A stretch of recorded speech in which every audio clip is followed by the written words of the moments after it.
Well, good evening to all of you that are joining us tonight on the Marcia Weeks show. It's a real pleasure to have you back with us again tonight. It is my unexpected pleasure to be your host again tonight. I normally look after the Monday nights, but there is an important event that has taken place that has resulted in me being the host on the program tonight and Friday night and Sunday night. I get the privilege of being your host on all of these platforms and all of these shows over the next couple of days. And I would have to say it's a pleasure. It is always a pleasure to join together with all of you from. Let me make sure I get it correctly from the loyal, patriotic opposition. And it's a pleasure to be with you. Great to have all of you with us again tonight. Of course, it's always good to welcome you, Diana and Carol Barker. Really a pleasure to have you. Priest, sir, good night. Good to have you as well. Looking forward to a great show tonight. And a real joy. Uh, okay. All right. Okay, no, I just got some instructions, so I'm just going to follow those instructions. But a real joy to welcome you. Yes, Caro, from our perspective, he certainly is. We reflect on our national anthem. Don't know if you can see it, but I'm wearing a yellow shirt because I'm celebrating Independence Day. That's what I'm celebrating. Um, there is no mixed signals coming from us. We know what we are celebrating, and we might get around to touching on that tonight. I do want to touch a bit tonight on the Samoa Agreement and the rubbish statements that I've heard coming out of the mouth of some educated individuals who ought to know better. And I also want to deal with a couple of statements that have been made by I call it a disrespectful news media out of St. Vincent. I'm weary, tired and fed up that every time you disagree with people within the LGBTQ2 plus community, and I'm not pulling any punches tonight. You're considered to be homophobic and bigot. I don't agree with you. That's the bottom line. I don't agree with you. Science doesn't agree with you. None of the religious groupings across the planet agree with you. Not even people in what we would call the backlands of the world in the forests and whatnot agree with you. It's not normal. Get it through your thick skull. It is not normal. It's not natural. Pardon me if I raise my voice, but there are times you just get disgusted and fed up with the nonsense and then some foolishness I'm reading about how evangelicals are the people who are causing all of this homophobia and all that bigotry and all that crap. I'm tired of this nonsense. You got a lifestyle that is not natural. It has nothing to do with evangelicals. It's to do with science. Dogs and cats don't make that mistake. Dogs know what they are and cats know what they are. The birds and the bees know what they are, but we don't seem to settle what we are. You got to pardon me if I get a little irritated with this rubbish, but you can do whatever you like, but just don't try to force it upon other people. And that is what the global agenda is about primarily. It is nothing to do with economics or trade. It is to do with the enforcing of a sexual agenda upon the world. And if you don't believe it, do your research. And I'm disgusted and fed up with some of these stupid politicians who I ought to know better, and people that I know, Mr. Simmons and Mr. Hinkson. And I'm going to call their names. Totally ignorant when it comes to the importance of spirituality within the context of our existence as a people. And I make no apologies for it, and I'm not backing away from it as a minister of the gospel. And then I'm hearing some stupidness coming from Reverend Rogers, some total nonsense coming from Reverend Rogers. That's the problem we have in Christendom. We got all these different sects and these different denominations and whatnot. Half of them don't know what the Bible says. Half of them don't know Jesus Christ as Lord and Savior. Half of them don't know what it means to apply the biblical values to life. And all they do is pander to the political politicians. And I'm tired of it. I'm not one to do that, not about to engage in it. So That's where we are, and I hope I'm getting through to you. Just give me a notification you're hearing me good and proper. I want to be sure that you're hearing me good, loud, and clear. Want to be sure you're hearing me good, loud, and clear. Thank you so much. I see some people there telling me nothing wrong with raising my voice. Sometimes you have to use extra language. That's true. And sometimes you get passionate about something. People think you're getting angry. And I guess to some degree I am a bit angry. The reason I'm angry is because we have politicians who ought to know better. Hinkson should know better. Simmons should know better. Mottley should know better. These are things that they need to understand. Don't come to me with this rubbish. You've been living in this world for donkey years. You know what our values and position is in Barbados. Don't compromise our country for this rubbish. And come back and talk about how there's a group of people going around the country stirring up. They're not stirring up anything. It's the people of the country that want answers from you. And you're not giving us the answers. And I'm going to address some things tonight on this platform relative to the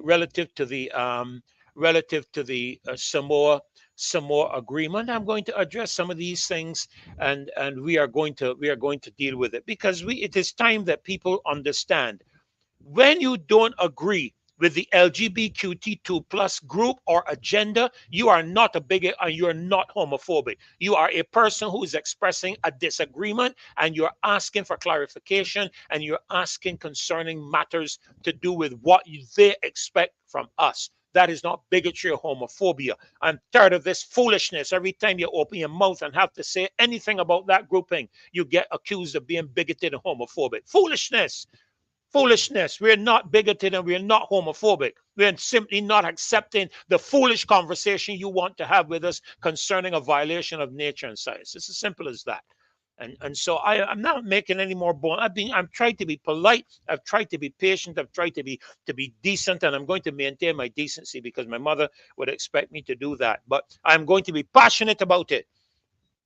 I don't expect you to force your lifestyle upon me any more than I will force my faith upon you. I will tell you what the gospel says. I will tell you the Bible says that you are a sinner. I will tell you that the Bible says it's an abomination before Almighty God, and you can do with that whatever you want. If you want to curse God and you want to fight God, that's your business. But as a Christian minister, I am not going to deviate one iota from the Bible and what the Bible assesses your lifestyle to be. I am not deviating one split second. If Dr. Rogers wants to do it, that's his business. He's going to have to stand before God and give an account as a so-called Christian minister defending the biblical position on matters. He doesn't have to give an account to me, but I will stand before God and I will make sure my conscience is clear, my hands are clean. I think it's in the book of Ezekiel where the Lord says, when you see a man in his sin, warn him in his sin. If you don't warn him when he is in his sin, he dies in his sin, I will require his blood at your hands. But if you warn him in his sin and he dies in his sin, your hands are clean. Well, my hands are going to be clean. I am not going to be carrying your blood to my grave. I will not be doing that. I will tell you what the Bible says, and if you want to accept it, that's entirely up to you. But one thing I will not accept is a violation of nature. And there's no prime minister, minister of external affairs or international affairs or member of parliament is going to change that biblical position. Be he Hinkson, Simmons, or Mottley. I don't care what name you call them by. And I don't care. I really don't care what they think where the matter is concerned. And I'm not pontificating religious matters here. I see Lamumba is on, and I'm going to bring him in just a moment. We are not here pontificating religious matters. We are here dealing with the values of our society as Barbadians, and the fact that we see the international agencies across the World Economic Forum, the World Health Organization, the United Nations, but more even dangerously, the United States. And if I get a chance tonight to read some stuff to you, I am going to read it to you, because people think this is a joke. People think that we are the only people on the planet that are talking about this. Well, we're not. I'm going to show you tonight a ministerial statement coming to us from the Republic of Namibia. And let me bring in Lamumba. Let me bring in Lamumba so I can get these names pronounced correctly. Lamumba, my brother, welcome to the Marcia Week show. Welcome, Sir Lumumba. I don't know if Welcome, welcome, my brother. Welcome. good man. Good to hear you. Oh my Yeah. goodness. Wonderful to hear. I'm so sorry you can't turn on your turn on your video and let me see your wonderful face, but that's all right. That's okay, man. You know, we got some things, Lumumba, that we got to address in this country, and people keep trying to put it into just into a minority group or minuscule group of people that disgruntled and whatnot. Man, I am tired of this foolishness. You know, we got a government that does not talk with the people, a government that, I mean, they will probably claim, Lumumba, that they talk with the people because they hold constituency meetings, but they're Barbados Labour Party constituency meetings. They are not town hall meetings with the people of Barbados, as far as I'm aware. You know, so, my friend, come right on in. Share. Let's talk together. Come right on in, my friend. Good night to everyone. Dr. Ferdinand, my partner in the struggle. Yes, sir. Yes, sir. Yeah, Right in there with you. I I am just as angry as you are about what's taking place, and the deception is what I have I mean, the total Yes. deception, the Yeah. lies. I mean, over and over, you're just lying. And I don't think I sometimes I think that maybe she believed that we totally ignorant, like we ignorant, and she could just tell us whatever she wanted to tell us. And we got to believe it because she says it. Uh, exactly. This thing about yesterday when she was speaking, and I was saying, well, she said, well, no, this thing gonna happen in the schools. And I said, well, where's she living at? Cause wherever that agenda is, anywhere in the world, that sexual education is a part of it. Correct. So i don't Absolutely i don't correct. understand. I don't understand how Barbados exempt is exempt from that when everyone else that is a part of it have to institute that comprehensive sexual education. Yes, sir. You know, this is Yeah. and we this is Lumumba here, folk. Lumumba, share before we even get into this. Share, because we have a lot of people on the show every night. There are 191 now. A couple of nights ago, we got up to nearly 500, Lumumba, on this Yeah. on this show live with us. So tell us a Yeah. little bit about yourself and what brought you into this fray. What caused you to step forward and engage? Because I know you've marched with me. We've hooked arms in arm and marched against comprehensive sexuality education, against the national insurance. A number of different subjects. We Tell us a little bit, Lumumba, about the fight that you're engaging here. What brought you into this? Well, what actually brought me into this was and the when the whole COVID thing started, Uh huh. and I started to see the lies and deception then, Right. and I was trying. So that made me want to step out and at least warn the people. I can't tell them what to do, but Yeah. actually, it forced me in a sense to step out and to put myself out there to warn the people that, listen, do not take that vaccine. It is an experiment. It is never been tested before. You don't know what it is, so don't do it. So that's what actually like. And then after getting involved, and then we had the march. We had a big march for that, against that. It kind of led me into, I started to see now how this thing started to unfold, and every step of the way it was just lie after lie after lie. So I just can't sit there and just take that. I just couldn't sit there and just allow that to happen, knowing that it's going to eventually reach me too. You're absolutely correct, Lumumba. Because I think you remember that saying they used to have. They came for the, I can't remember it. I will have to look for it. They came for the trade unionists, and I didn't speak, and they came for this other body, and I didn't speak, and they came for the other person, I didn't speak, and then they came for me, and there was nobody left to speak. you know. Exactly. Exactly. So, you know, I agree with you. We were deceived throughout the pandemic, you know, and today, this afternoon, I was sitting down here in my room, um, even engaging the thought of speaking to this matter of the vaccines and the COVID-19, where the prime minister is concerned, because I hear people talking about how she handles so well. She is complicit in the death of people in this country, and I don't care if they want to take legal action against me. Let them take legal action It against is me. true. She's That is, and I complicit. agree.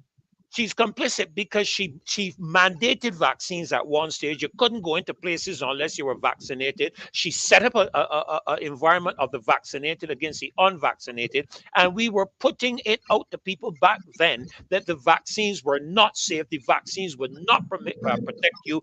We brought in experts on shows to establish that, and the chief medical officer and the president of the Barbados Medical Association both are complicit in this matter.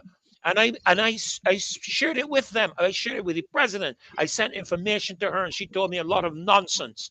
And I'm upset with the matter because people I believe have died. Don't let me go and put myself in trouble. I believe that some people have died as a result of the fact that the government prevented people from accessing any other form of medication to treat to that virus apart from a vaccine from Pfizer, which we now know it was a lie. We now know Moderna was a lie. We know it now. These are facts that have been revealed, and they were complicit in that.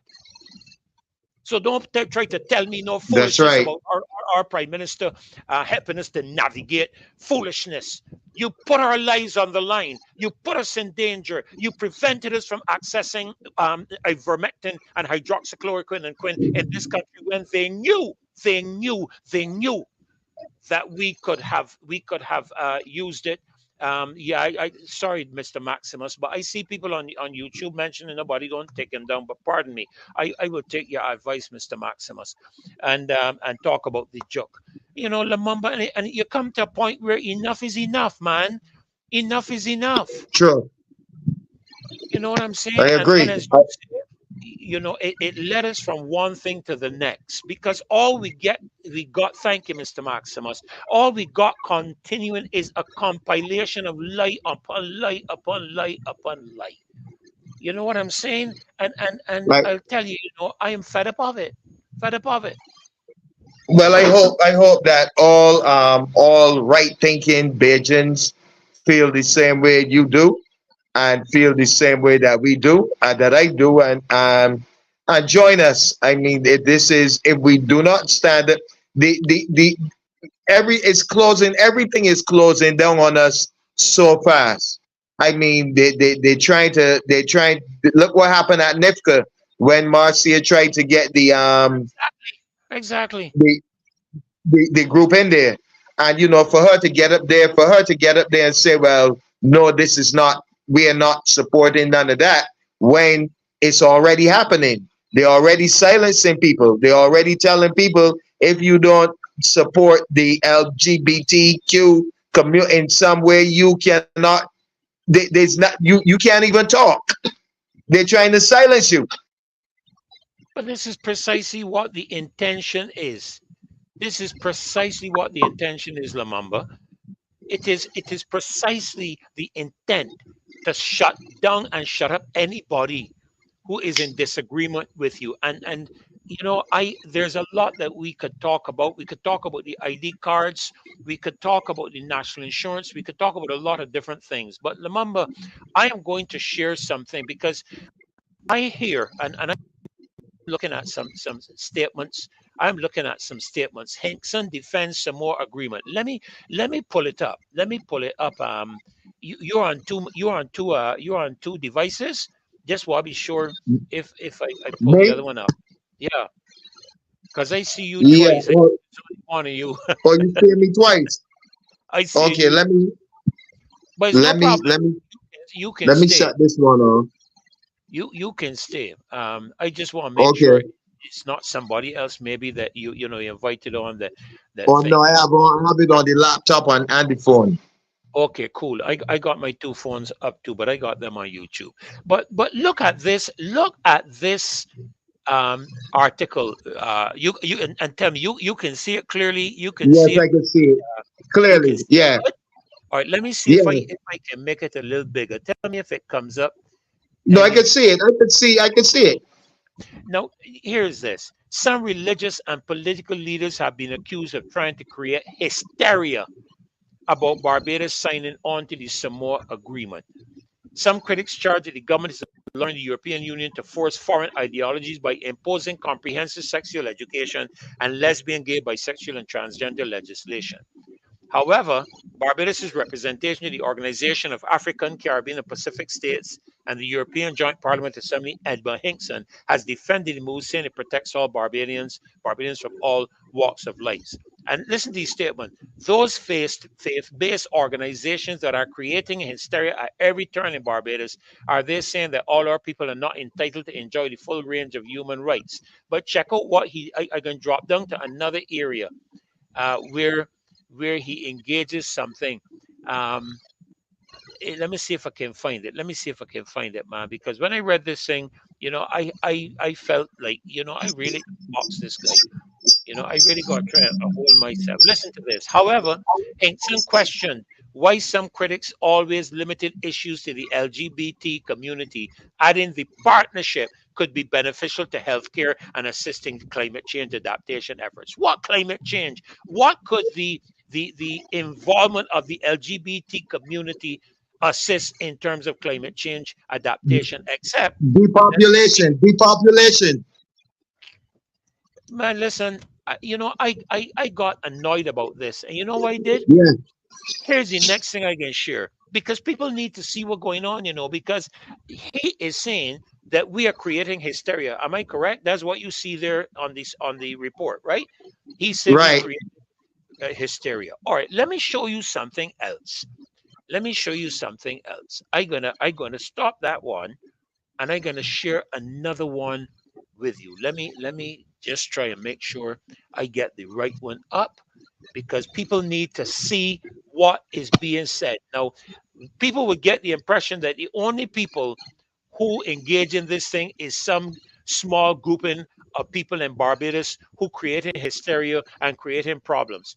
This is a ministerial statement by let me scroll down and let you see. This is a ministerial statement. I want to go right to the top to let you see who it's from. You can tell me if you're seeing it so I can confirm, because you're going to have to help me pronounce this word. All right, I need your help Okay, I'm pronouncing with this. you. What is that? Republic of Namibia? Namibia? Namibia, Republic of Namibia. Namibia. Republic of Namibia. Okay. And this is a statement. This is a ministerial statement by the Deputy Prime Minister and Minister of International Relations and Cooperation, consideration on the signing of the new partnership agreement (NPA) between the European Union and the Organization of African, Caribbean, and Pacific States, the OACPS. I'm going to slide down on this, Lamamba, and show Yeah. you, just show you, I'm going to go down to the point where he indicates certain things. Let me see if I can just find it here. Page 4. Um, let me see here. Okay, let me go back up. We are the ones creating hysteria. Okay, I want you to hear, to see and hear this. We're the ones creating hysteria. Listen to what he says. The treaty does not have a glossary of terms or a definition section. So they are making statements in a treaty addressing sexuality and and gender education, and none of the terms are defined. There's no glossary of terms or definition section in this agreement. You could imagine that. Even a bill passed in the House of Assembly carries a glossary so that you can determine what is the meaning when they say certain words. All right, so that's the first thing he draws attention to. Then he goes on to talk about Article 49, destruction of the ivory stockpiles.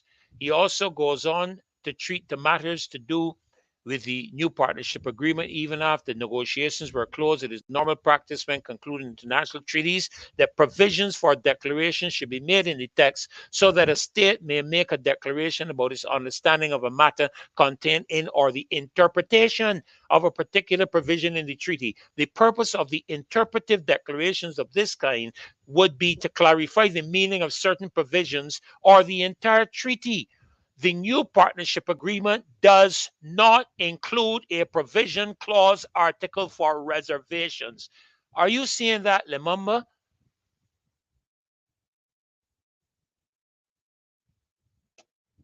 You still with me? You still with me, Lemumba? You can't hear me? Yeah, I hearing you now. I hearing you now. You good? Okay, good. Good. You could be a little louder. I think you dropped out there just now. A little Are you louder? A yeah, little louder? yeah, that's pretty okay. How's that? Not as strong as it was before. I'm using the laptop now. I was using my phone before. Okay. But apart from that, look at Yeah. it. Look at the statement on the screen. Look at the statement on the screen, Lamamba. Yeah, I'm looking at it.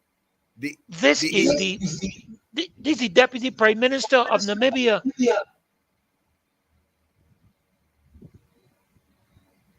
So Wow. that the definitions within this SAMOA agreement are not defined. There Right. is no provision even for reservations, no provision in the statement whatsoever. And notice what he goes on to say. Additional aspects of the new partnership agreement states no treaty, convention, agreement, or arrangement of any kind between one or more states shall impede the implementation of this agreement. So whether you like it or not, you got to take it. Right. Okay? And listen, based on the above given information, a decision was taken that the government of the Republic of Namibia will not sign the new partnership agreement. How are we creating hysteria in the country when the Deputy Prime Minister of Namibia is supporting what we are saying? Agreed. And And people that's in Barbados need to see that we are not the only people raising questions concerning this matter. and people also need to do some research for themselves to look and see wherever this EU agreement is agreed upon. Look at the countries and see what is happening. I mean, we have access to the internet now, so in a couple of seconds we could be anywhere in the world. So just do your research and see what is taking place. And if you see it's taking place over there, then you know it's coming here. It is coming here. Correct. I can't understand it. I didn't understand when she said that yesterday. I mean, she just totally write us off and totally said, well, same thing she did with the vaccines. Don't listen to those conspiracy theorists. They are conspiracy theorists. And it's the same thing she's doing now and saying, don't listen to them again. We are conspiracy theorists, but everything that we have said has been proven eventually to be right. Correct. And now you got this Reverend Rogers talking nonsense about preceding agreements that are more concerning than this one. But this one says, and look at right there in front of you, the new partnership agreement would be a 20-year-long political and legally binding document once signed and ratified by interested parties. You can't get out of it. Right. You can't get out of it. So even if you disagree with anything, you got to take it as it comes. And he goes on, look, he goes on to make the point. According to the legal opinion, Namibia is a member state. If it is not comfortable, it's not bound to sign the NPA. Listen to it. It is not That's right. bound to sign the NPA if it is not comfortable with it. But our government just goes ahead and signs everything everybody puts in front of them without giving consideration to the people of Barbados and what is comfortable for the people of Barbados to engage and to embrace. This thing is being shoved down our throats, and we have to accept it. because Well, go ahead, because go she ahead. said so. Because she said so. You know, dictatorship in full effect. You know, what I say goes. And if you don't if you disagree with me, well, then you know I will have to sanction you in some kind of way. That's what I see going down. You know, you have to. They're trying to force us to accept something that is not part of our culture, and that's what I was saying all along. We never had a problem with two adults doing what they want to do. That is their choice. There was never no issue in Barbados about that. I mean, most of the people in the cabinet, they are of that persuasion. We never had no problem with that. So how comes now all of a sudden some people from Europe coming down and telling us, well, we want this is the way y'all have to look at this thing? No, no, No, no, we have no. our own way of looking at something, just like you have your way of looking at something. Correct. And we are not going to sit by and allow you to impose your view upon us. We did that back. We did that for years. And you know the thing that annoys me in the midst of this, we became an independent country in 1966. Tomorrow we celebrate 57 years of independence. The Right Honorable Errol Walton Barrow brought the country into independence in a move to try to bring us from under the yoke of colonialism and that slave mentality that prevailed from the British Commonwealth. And now what we are seeing is that we have a prime minister leading us back into a yoke of slavery now under the European Union. That's And, right. and you know, I had to laugh yesterday, Lamumba, when I heard her make the statement about how we will be friends of all and satellites of none. Madam Mottley, you don't know what that means. You don't know what it means because you are putting us in a place where we are satellites of everybody and friends of everybody. And that's one of the things that I admired Mr. Barra concerning. He was not afraid to tell the international community where Barbados stood and where he stood on a matter and to put it plain and out there in the face of the international community. What we have now is a leadership that sucks up to everything the international community is saying and does not oppose a single thing that the Nothing. international community is Nothing. trying to impose upon our member states. And that's so sad. I see somebody here even talk Pook Pin, locked and loaded from the UK. Just joined. Have we discussed Roger Nihas, the new ambassador for Barbados, advocating to the LGBT community? That's We we another we, thing. we haven't discussed it yet, but I have information. Listen, I keep telling people, don't disturb me. Do not disturb me because when you do, I'm going to start pulling information with regards to things. And while I welcome, because I can let everybody come in early because I want a nice rounded program tonight. I'm gonna be looking for Kimar coming in because Kimar shared a video with us to do with the electric bills. I see Caswell is in the waiting room. Caswell, I hope you're ready because I'm about to put you on the spot and bring you in. So let me know when you're ready. Give me a thumbs up when you're ready. The general is in the waiting room. So you just let me know when you're ready to come in. But Lamumba, Yeah.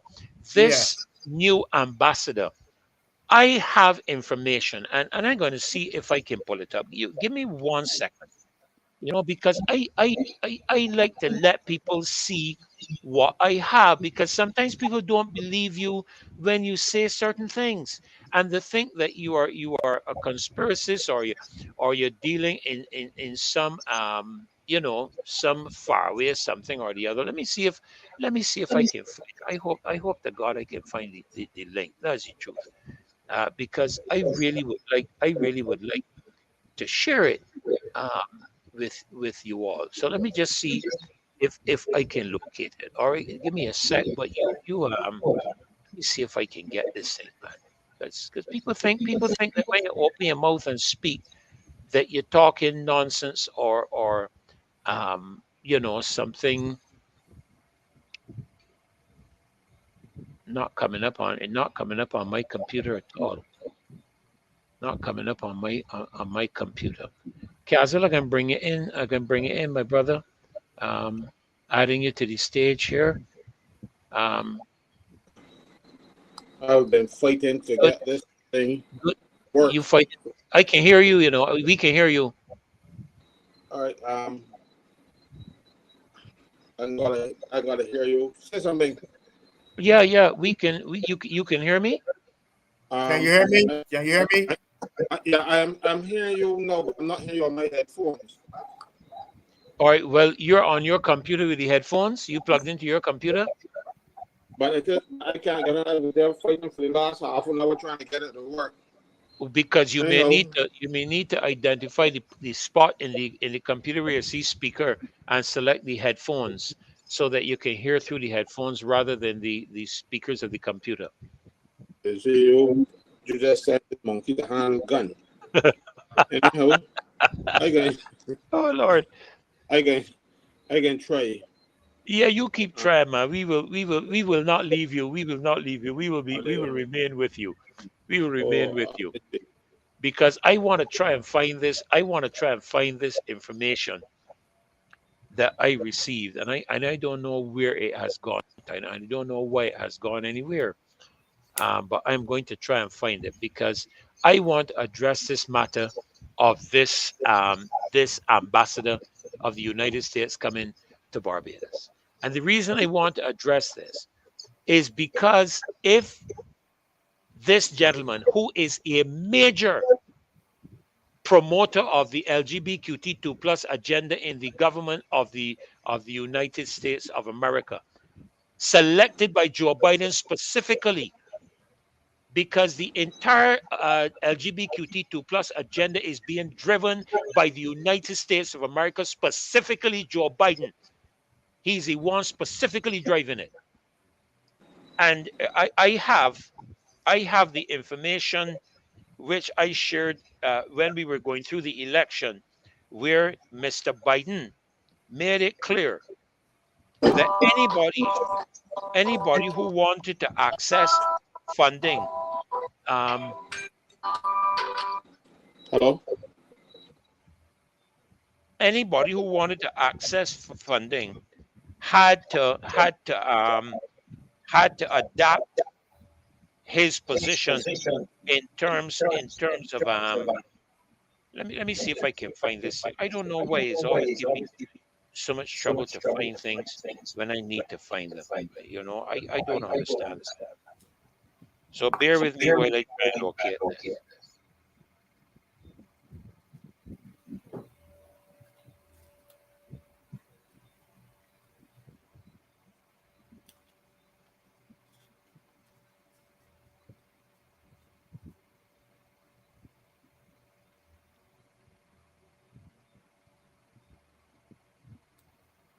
Don't understand what's going on. Like both myself and Caswell having problems pulling up this stuff.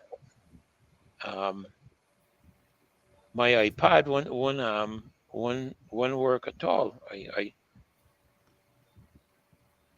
you know when these things begin to annoy me, I usually throw them in the garbage and try and get another one. But I'm not going to do that tonight, so don't worry about it, folks. Um,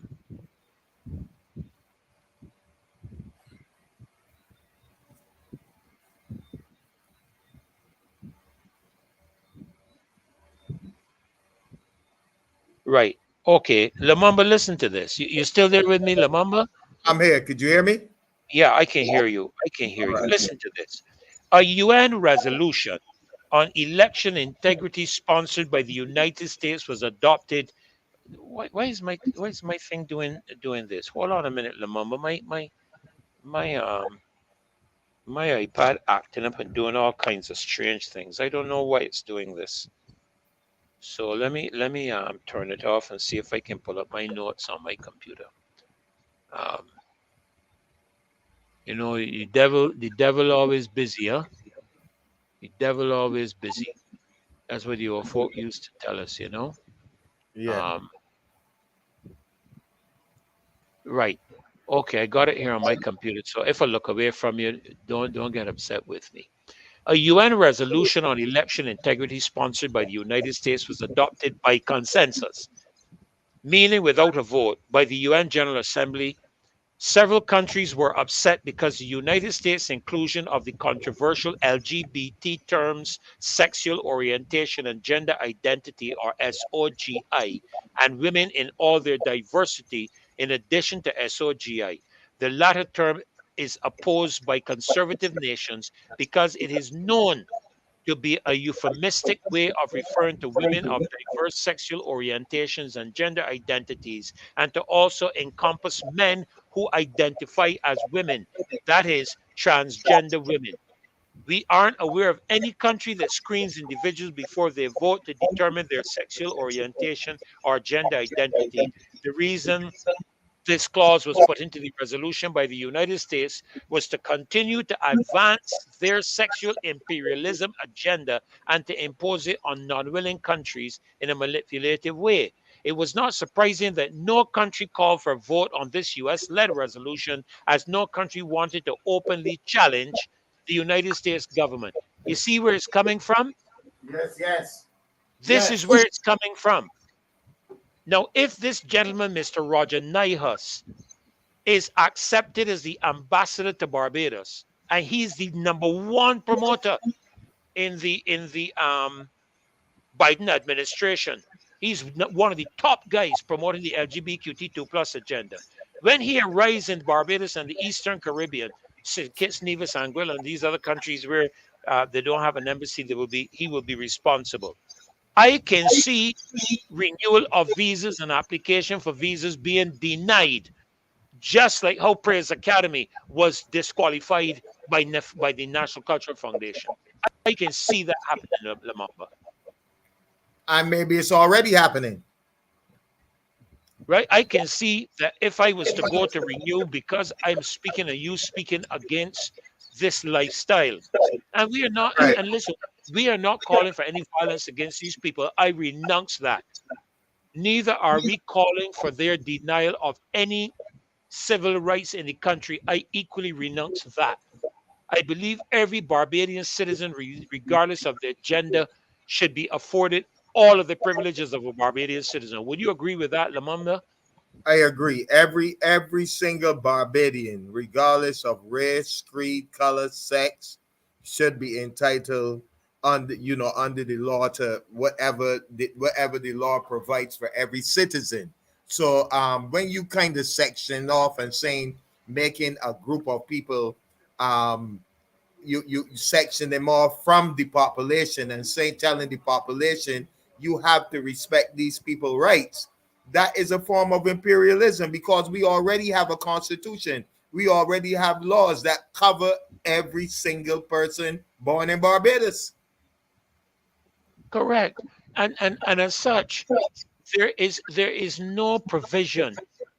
And I know your organization, your religious base, your religious faith, my religious faith and base. We do not cut off people because of their gender identification. A person is free to determine anything they want to be. If you want to be a monkey, be a monkey. But then don't expect us to look at you and see a human being and call you a monkey. Exactly. You know, so I renounce anything to do with any persecution of them. I saw an article today that somebody sent to me where they were, they're persecuting them in different parts of the world. I don't agree with that any more than I agree with people of our Christian faith or people of your religious groupings, your Rastafari faith, and so on, being persecuted. If that's what you choose, Lamamba, that's what you choose. That's one of the freedoms of human rights. Is that not so? Yes, it is. Yes, it You is. you're good to go now, Caswell. Got everything kicking. But yes, what's happened? You wouldn't believe. One I of would our believe. one of our viewers called me and talked me through. Oh, isn't that wonderful? Well, thank Yeah, you. My goodness. yeah. Was that one of your views, Monica Ince? No, it wasn't her. It was a him. Okay, okay. Thank you. You see what a wonderful group we have here, Lamamba, that people would call from off the show and We, help Caswell monkey handling gun how to navigate through the thing. we have a family. We family. Yeah, You know, Right.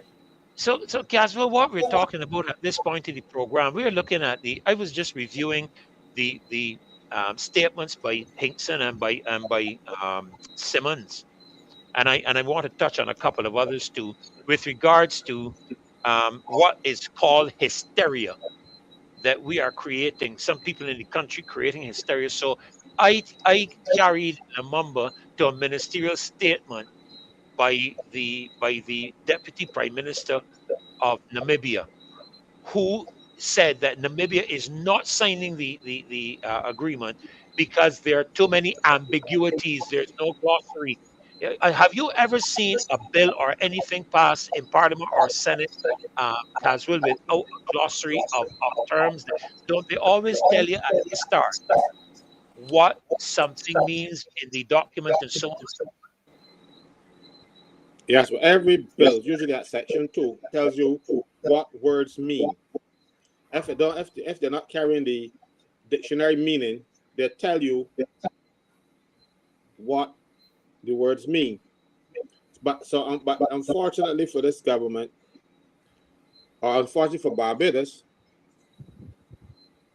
we have this government who doesn't have a lot of talent. So they got to rush off and get it from wherever they could. And also they need money. So if you want money, you got to pay the piper. He who pays the piper calls the tune. So we are going out there cap in hand, and we will sacrifice our children. And if the children go to Bajan and get me to turn LGBT, no, I too old for that. So it is the children that they're going to recruit, as the children that we have to protect. And unfortunately, a lot of people still see themselves as B and D and not Barbadians and parents first, and should come out and tell this government, you aren't doing this to my children, you aren't doing this to the people of this country.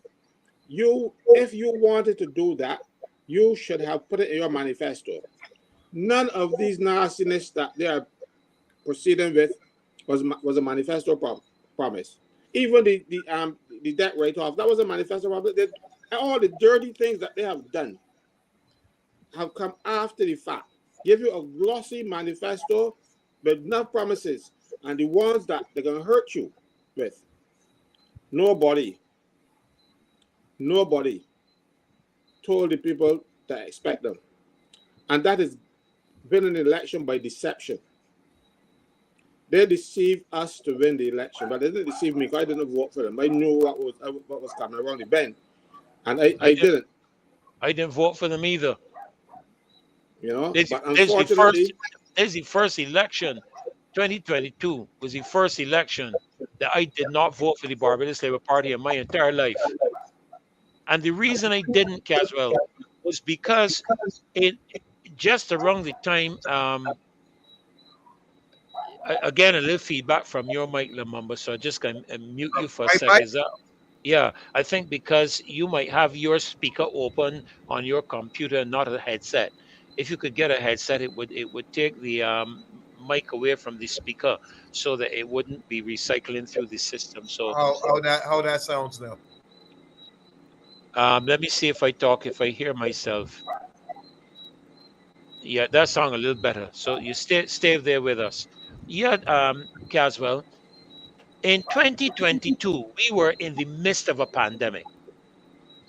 I do not know what the Constitution treated to concerning an election during a state of emergency, because we were in a state of emergency during the pandemic. I don't know what the Constitution says concerning an election. Maybe there are those who can educate me on that. But here's what was done. What was done was that the 5,000 plus people who were quarantined were not allowed to vote. Mind you, around the same time, the Bahamas had general election, and the Prime Minister of the Bahamas made provision for every Bahamian in quarantine to vote. Why was it not done here in Barbados? Because we didn't want them to vote, because they would have been suffering from COVID and they might have been angry with the government. So they make sure that they don't vote. You see that elections, I told you, and I will tell the world that I have never seen a free and fair election in my lifetime. They have every time there was an election, there was always some nastiness to either party to win. And both of them employ tactics that are illegal. I'll give you an example. You remember a couple months back, maybe more than a year, Dominica had a court case over the elections because one of the parties was giving out food and free entertainment, and the court ruled that that was treating, and it's illegal. We do it all the time. We have people on the platform dancing up and jumping up, paid for by the Barbados Labour Party at the last election. That's against the law. They did it. Tom Adams passed a piece of law, an amendment to the Representation of the People's Act. It was the Election Offences and Controversies Act that says that you can't wear T-shirts with a slogan on it. And Barbados Labour Party had enough. So I saw one of my vote me. I got in my office, somebody brought it for me. So they broke every rule. And if they broke those little rules, they will break anything else. And they broke the rules to get into office, and then they come in with integrity legislation. How can you insist on integrity legislation when everything you did didn't show that you had any integrity about winning the election? So I don't have any confidence in them. I don't trust them, and they are not working in the best interest of Barbados. They might be working in the best interest of who giving them money. Those jobs that we got from India, Barbados was the first country in the world to get them. Why you think that Barbados was so highly favored that we would get them first? And as soon as the World Health Organization says, okay, you can use them, they were already here, and Barbados pushed them up the next day. And why was this a Hindu nationalist government that don't even like lower class Hindus would prefer to take care of Bajans first? A country that don't have very many Hindus in it. Why would they want to take care of Barbados first? Ask yourselves that. You know why? Something went down. Something happened. Somebody got a favor done. Something went on. I don't know exactly what it is. I'm not going to say somebody was bribed because they can't prove it. But Barbados was used as a guinea pig. And there are all these things that they're doing now. They're using Barbados first to see how it works out. The digital IDs. United States, when the Prime Minister of Barbados told the hearing in the United States Congress or Senate, I'm not sure which one it was right now. The senator said, I think the senator said, what is that? We don't have that in this state. We don't have that in this country. Talking about digital ID. You don't know what it is.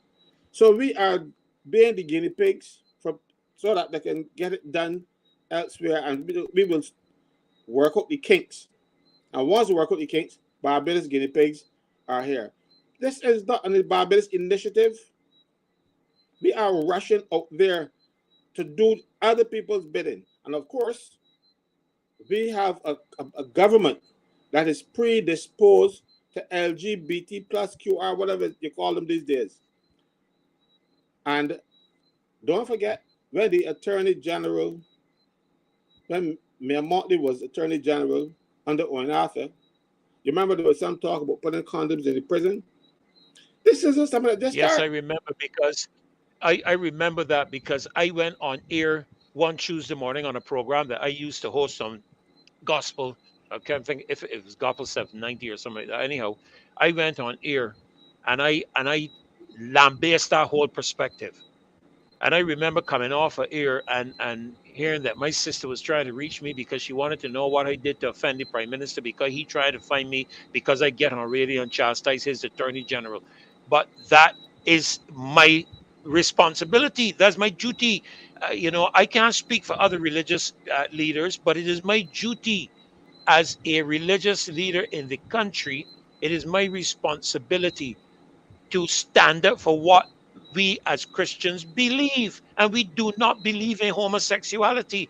Our God considers it to be an abomination. My goodness, Caswell, he destroyed this. People think it's only Sodom and Gomorrah. Part of me getting a little religious for a minute, if you would permit me, because I don't. This in a religious program, this in a religious show. I want to make it clear to everybody, but every now and again, a little bit of religion just drop in there, and Lamumba would know what I mean, and you too, Caswell. But he destroyed all the cities of the plains, Caswell. He didn't just destroy Sodom and Gomorrah. He wiped out the whole place because of this. This was the fundamentally number one reason. There were other reasons, but this was the number one reason. So don't let's mix matters on this. I have to defend what the biblical position is, and I took him to task. And I told him straight, listen, he called me, and when he called, he was chastising me for doing it, and he says something to me about exposing some of our ministers who are not most, very moral. And I said, Mr. Prime Minister, you do not want to go down that road with me, because then I would have to start exposing all of your members of parliament, because one of the most dangerous people to cross swords with is a minister of religion who got counsel women and who have to counsel wives and who have to counsel girlfriends. You do not want to cross swords with us, because we know a lot about you that you do not understand. If we open up our mouth, you're dead in the water. And I told him straight so. And that was the end of the conversation. He cooled down, and that was the end of the matter.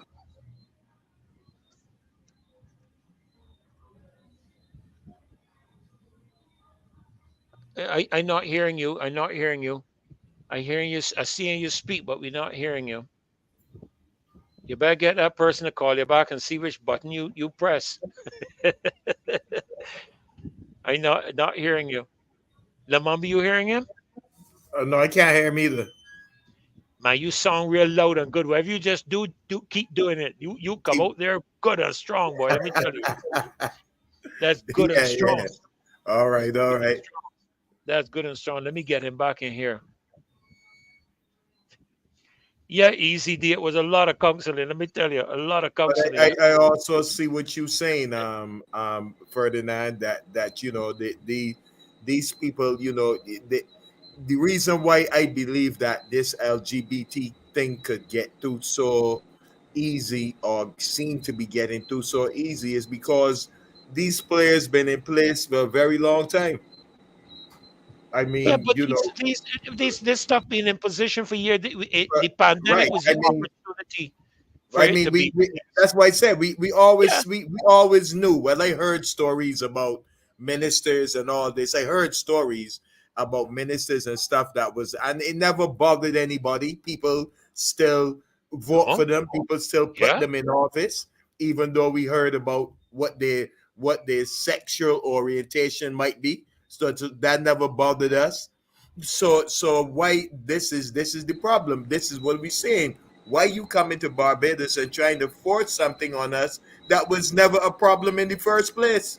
Correct. I mean, if we have never held any of our politicians, Castle, if I'm wrong, correct me.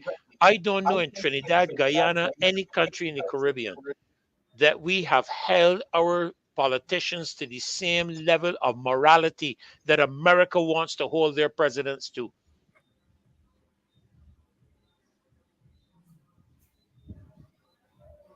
You can't hear you? You can hear me, Caswell? I don't think so. Yeah, he not hearing something. Whoever called him before, please call him back. Please call him back again and see if you can help him through. Help him through. Yeah, that's the question we're asking, Peter. Why is the United States sending an ambassador who is a strong supporter of the LGBT community at this time. Is this a strategic move by governments to silence people in this show? I am going to show you all something right now. Okay, I am not going to hold back tonight. I have been holding back, trying to be a nice person. But these people, let me see which one I want to pull up. Yeah, this is the one I want to pull up. I'm going to share this one. All right, this is the one I want to pull up. This is an article from October 2012 when Roger Nyers called Roger Hearn to ask him out on their first date.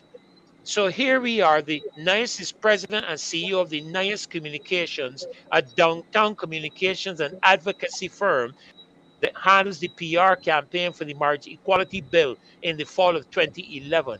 Hearn is on the board of Equal Rights Washington, one of the 7 founding organizations that initially sponsored the bill. So this is the couple we have coming to Barbados. Okay, here's the next thing I want to take you to, because people need to see that when we tell you something, we are not joking, right? Because people think that we are conspiracy theorists. People think that we are what is Rabble the thing rousers, creating? rabble rousers. Yeah, we Yeah. are we are let me see which one. Right, this is the other one here I want to share. Seattle business leader Roger Nyhus confirmed as ambassador to Barbados. Don't know what happened in here now. Um, like they don't want Unblock, me. They don't, unblock the ad. Unblock the ad. Right. yeah, I turned it off, but let me see. Let me stop sharing this and come back, because everything was clear and good just now. And as soon as I start to share it, the wall blocked me. The wall blocked me from I don't want to see how to turn off the ad blockers. So let me go back and see if I can pull the article up. While you're If I doing that, Freddie, go I ahead, will, go ahead. you know, I was talking just now when I got lost, I lost my son. I was You're good talking and clean about the Lomé Convention. That was a trading agreement between the African, Caribbean, and Pacific countries. This is the countries that the Europeans robbed and colonized. So they were trying to find a way to have to give people in these countries a preferential access to the European markets. So ours was it was about trade.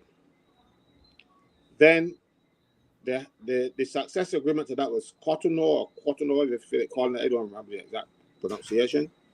And now the SAMOA Agreement, this is trade, mind you, this is trading agreement, This is about trade. What does encouraging people to pass laws so that we can become all perverts have to do with trade? So that's what I'm saying to you, that we want the people's business, so we will turn around and let them do what they want to do to us, kick us in the behind. And Barbadians must stand up and say, no, we don't want our country to be going down this road. And I don't care who is in power. If the Dems were in power, I would say the same thing. They have no mandate from the people of this country to do this. Their mandate came in their manifesto. This is what their manifesto is what they plan to do. I can understand going outside of the manifesto in times when there's an emergency, when something happens that you did not anticipate. But these things were anticipated long ago. And so they can't tell me that they didn't know that the Barbados Labour Party leadership was pushing an LGBTQ agenda. No, but they were pushing it. The Prime Minister is the poster child for it in the international community. And Now Barbados must all follow the leader. This is one time I am marching and step with them. If they're marching left, right, marching right, left. I am not. And I don't encourage any Barbadian and any person in this country who have little children to sacrifice their children because you're too afraid to stand with the government, or you are a supporter of the government. You have at least to be a supporter of your family first. And after that, any number could play. But you can't, and if you're a Christian, you're going to be supporting your God.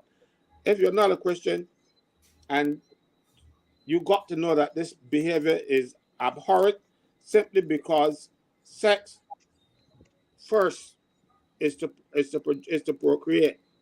You don't procreate with two males. And I keep telling people all the time, two rams don't get a lamb. So something has to be wrong with it. But Lost you, whatever. We lost you.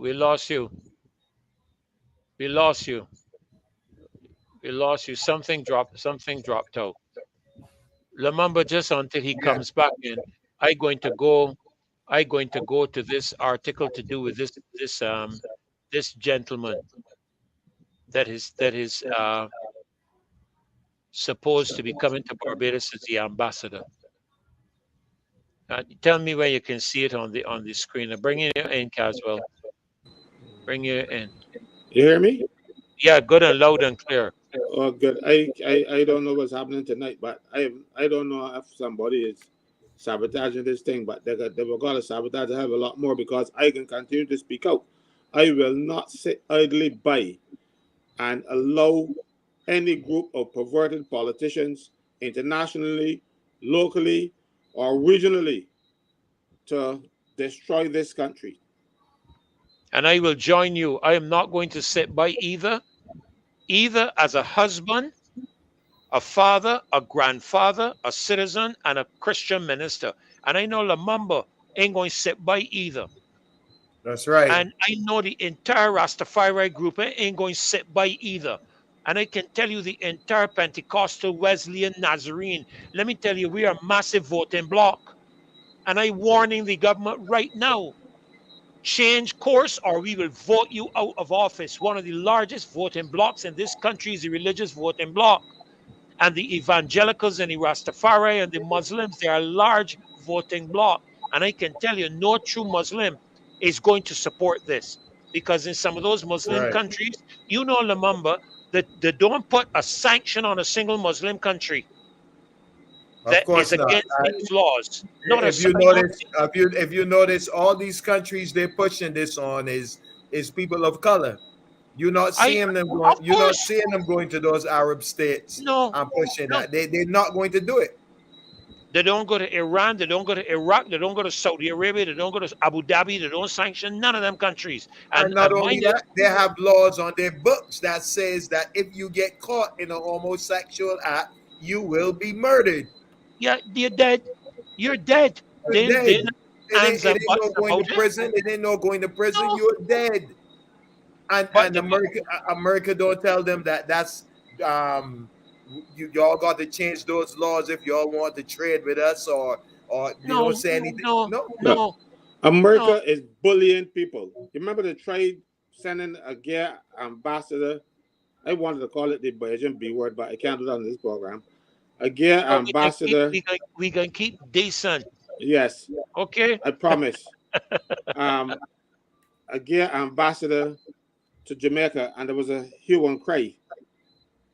I can't remember what happened in the end, but they want to do it to Barbados now. Next day they're gonna do it to Antigua. You know they're gonna. What they did, they sanctioned. What they did, they some Jamaican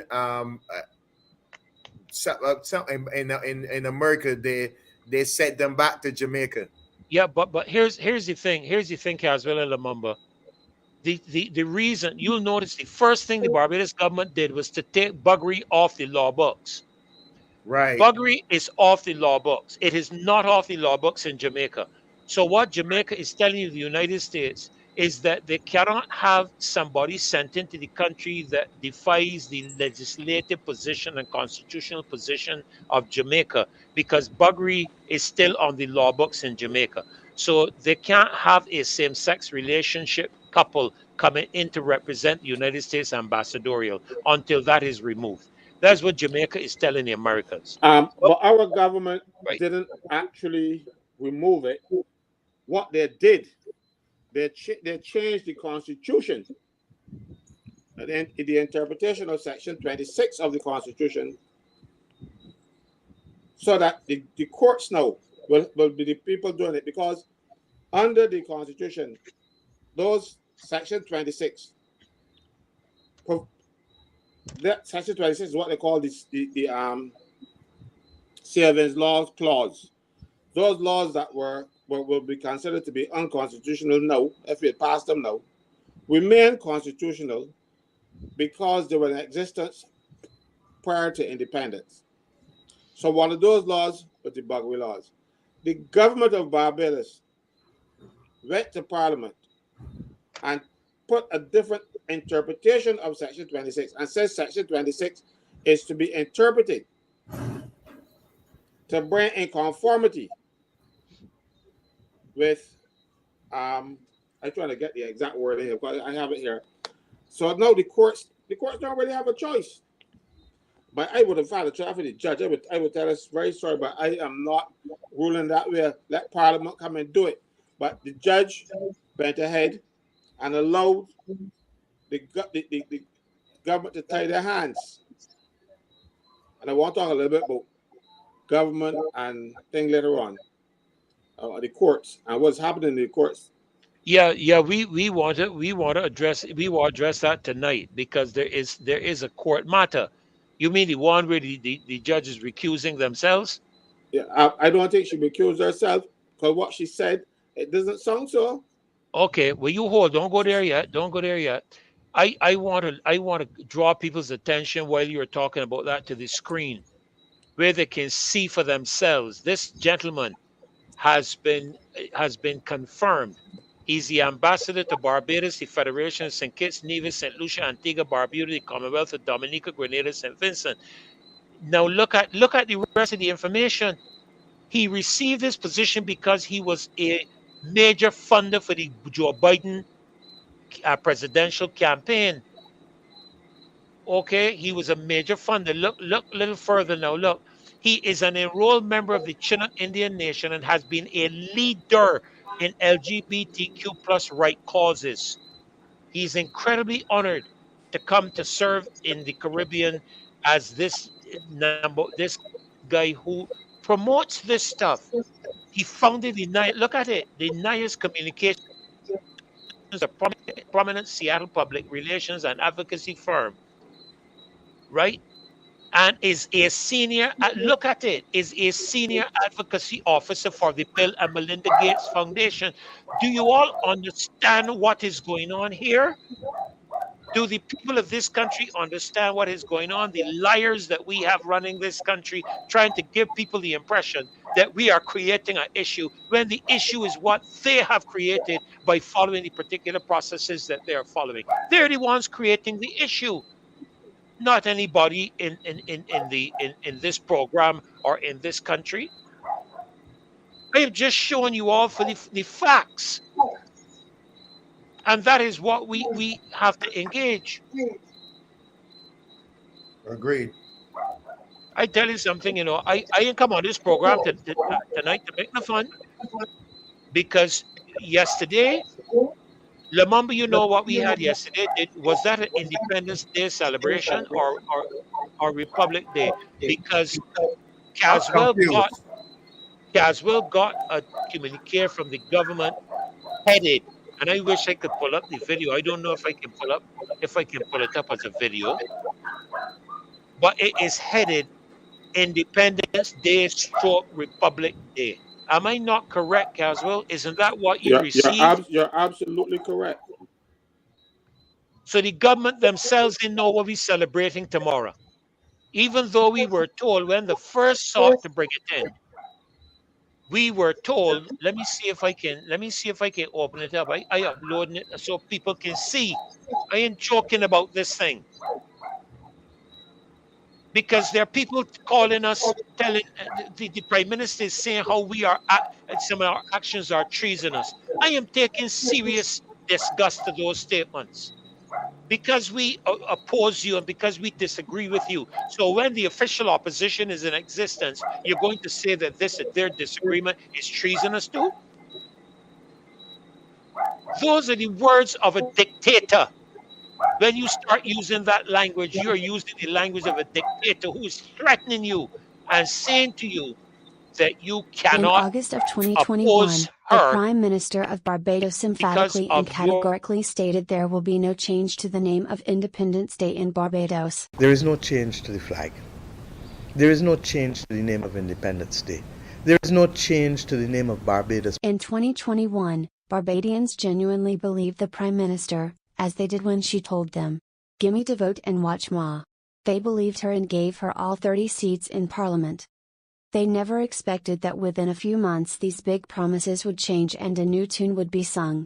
Bajan's mouths dropped wide, wide, wide. Did you all hear that? Yes, I did. We did hear it. Did That you was a see it too? response to me, you know. Did you see it too? Yeah. You know, I tempted to Freddie, air the whole that- thing. The whole thing that- is about 3 minutes and 13 seconds. I tempted to do it because it shows the disparity within the government. Because when it came to the ID, you had the Attorney General coming out and saying that it is not mandatory for you to take the Barbados Trading ID. It is within a couple of weeks, the Prime Minister coming and saying, I had a ticket because by the end of January, the old IDs are going to be illegal and you're going to have to pin it. She lied from the beginning of COVID. From the beginning, when she said, go on and take it, don't listen to those conspiracy theorists. They don't know anything, even And though they told us that it is an experimental drug. They don't know the effects of it. So we were the guinea pigs. They told us that. So we had the right to refuse. But then she contacted the private sector. She came out and said the government will not force anyone to take vaccines, but she allowed the private sector to put the pressure on the people to take it. yeah, because you couldn't go to work unless you had it. Go on, Caswell. Let's see Yes, I'll tell you what. I'll tell you something. Right now, there is a case pending before the Employment Rights Tribunal. A case that I was involved in. I was representing one of the ladies who was forced because they had passed laws in Barbados to say that was illegal. You cannot force anybody to go through a medical procedure, or you can't force them. It's the Employment Prevention of Discrimination Act. It is contrary to the laws of Barbados, but the government allowed employers to force employees, even though they had only recently. But you remember the day when they walked through the Parliament over Lisa Cummings coming in, having been tested for COVID, and waiting for results. Yes. You remember that? That was the very day it was passed. That law was passed on that day. So government can have forgotten, but their deceit, they allowed employers, encourage them to get people tested. And I remember, I'm not going to call the employer's name. I'm not going to do that to them. But a young lady working for one of these employers, a hotel, they said that if you don't take the vaccine, you can't work at that particular place. So she didn't want it, but she wanted a job because she had children. So she took the vaccine. And within days of taking the vaccines, she had all kind of splotches all over her skin, under and her legs. She got varicose veins. A young lady who told me that she never had a headache before. Then she started getting migraine, varicose veins. She had to wear these stockings, and she had to go through all kind of tests. The government expert, the ones the government was using, Dr. Henry, he said it was as a result of this particular vaccine, and he gave even the batch number.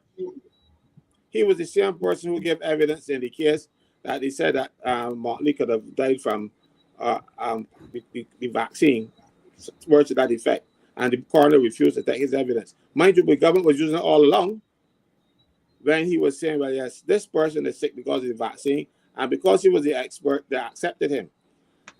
I go to a meeting now with the Attorney General, and I asked, and this young lady now has been spending every cent she had, all her savings bank, because she want to live, and she's fighting hard. So now, after spending thousands upon thousands of dollars to fix a problem that the government and her employers caused, nobody's looking at help her, you know. I'm at a meeting representing nurses, and they said, you know, I'm going to throw in this thing here because they want some help for this young lady. She wanted $1,600 to do a blood test that was not available in Barbados, and they had to send the blood overseas. By this time, she spent so much money, she didn't have it. And I raised it with the Attorney General, and he looked me in the face and said, oh, the government doesn't have any liability. I lost it then, and I used probably not the nicest language. And when I was going through my tirade, Dr. George said, okay, we can take care of it. You know?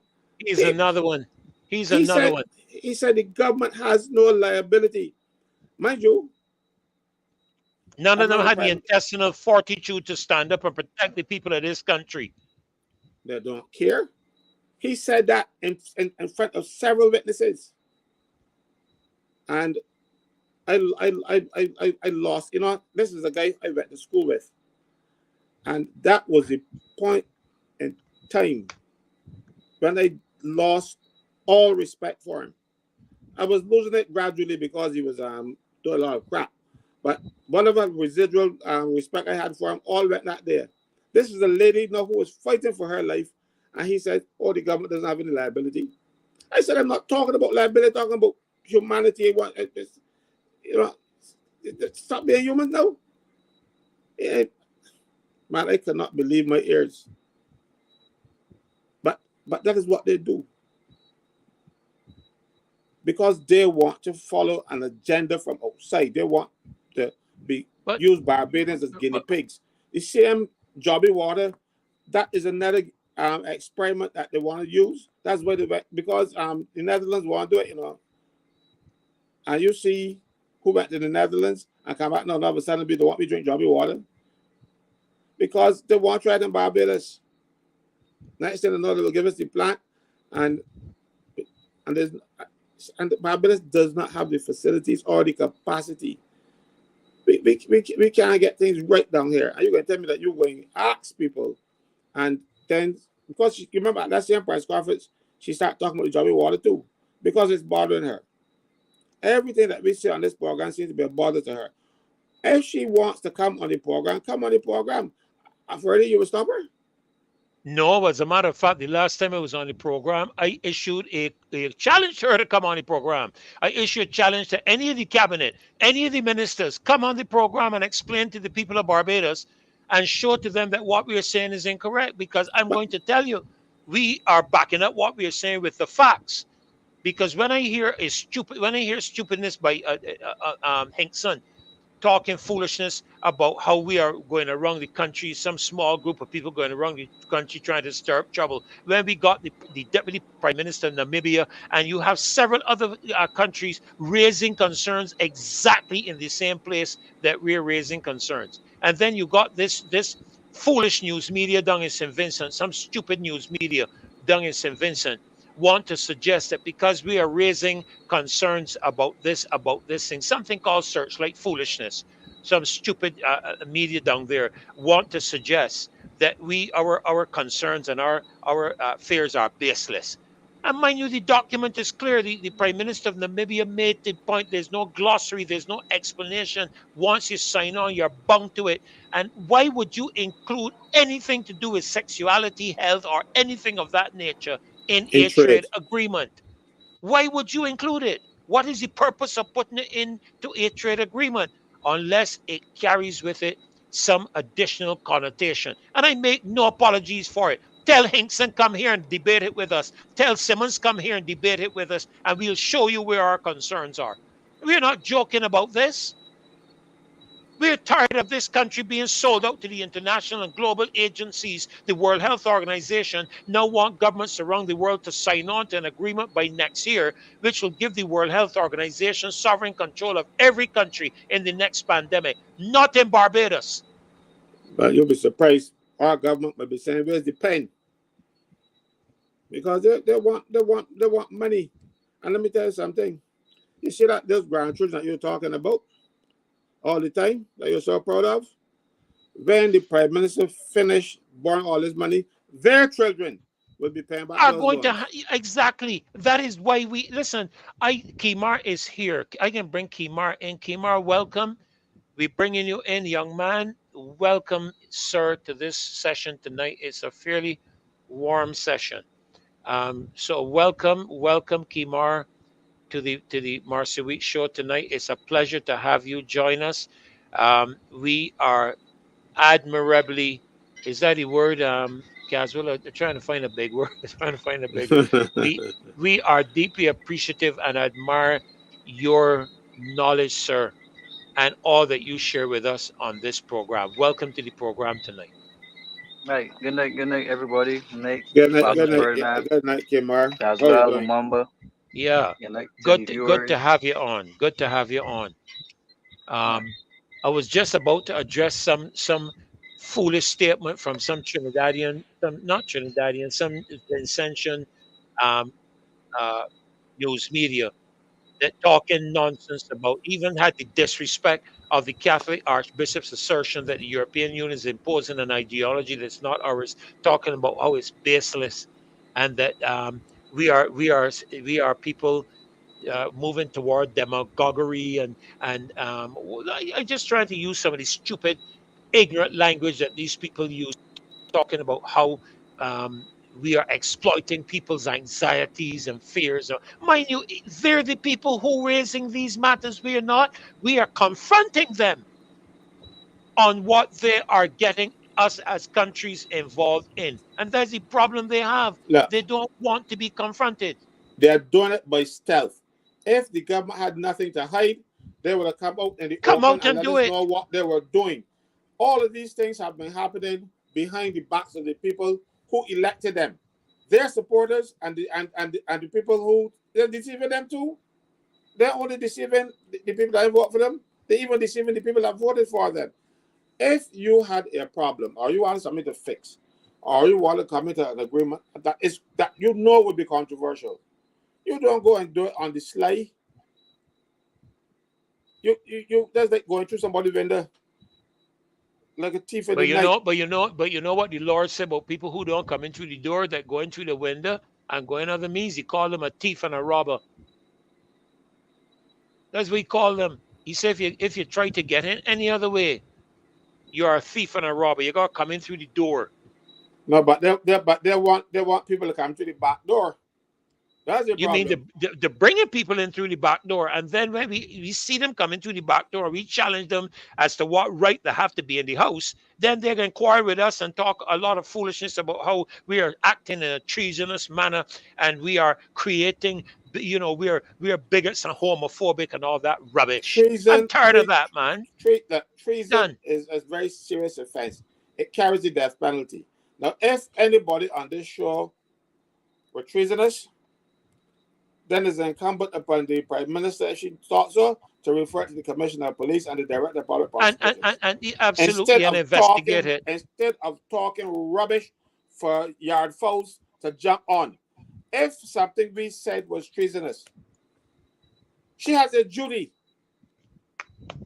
She has a duty to refer it to the appropriate authorities for prosecution. They're not treason in our behavior. It may not be appropriate for me to say any particular individual is a child abuser. But if you are going to be supportive of legislative implementation in your country as a result of a trade agreement that are going to threaten the gender position of children and the right of parents to control their children and to have the oversight of their children, and to threaten those parents with the removal of the children and placed in the hands of the states, don't tell me foolishness. We know that this is the direction they are going. That is the problem with them. They're getting exposed. And because they're getting exposed, they're talking foolishness about treasonous.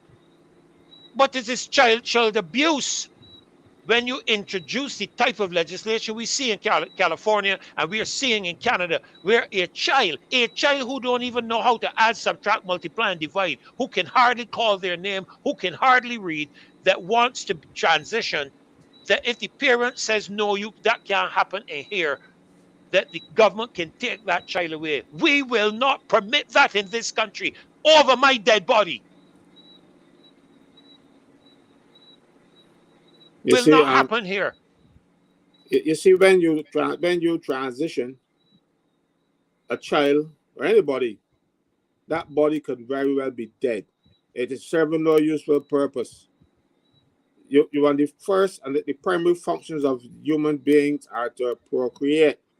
When you lob a man's genitals off and punch a hole for him, the thing is artificial.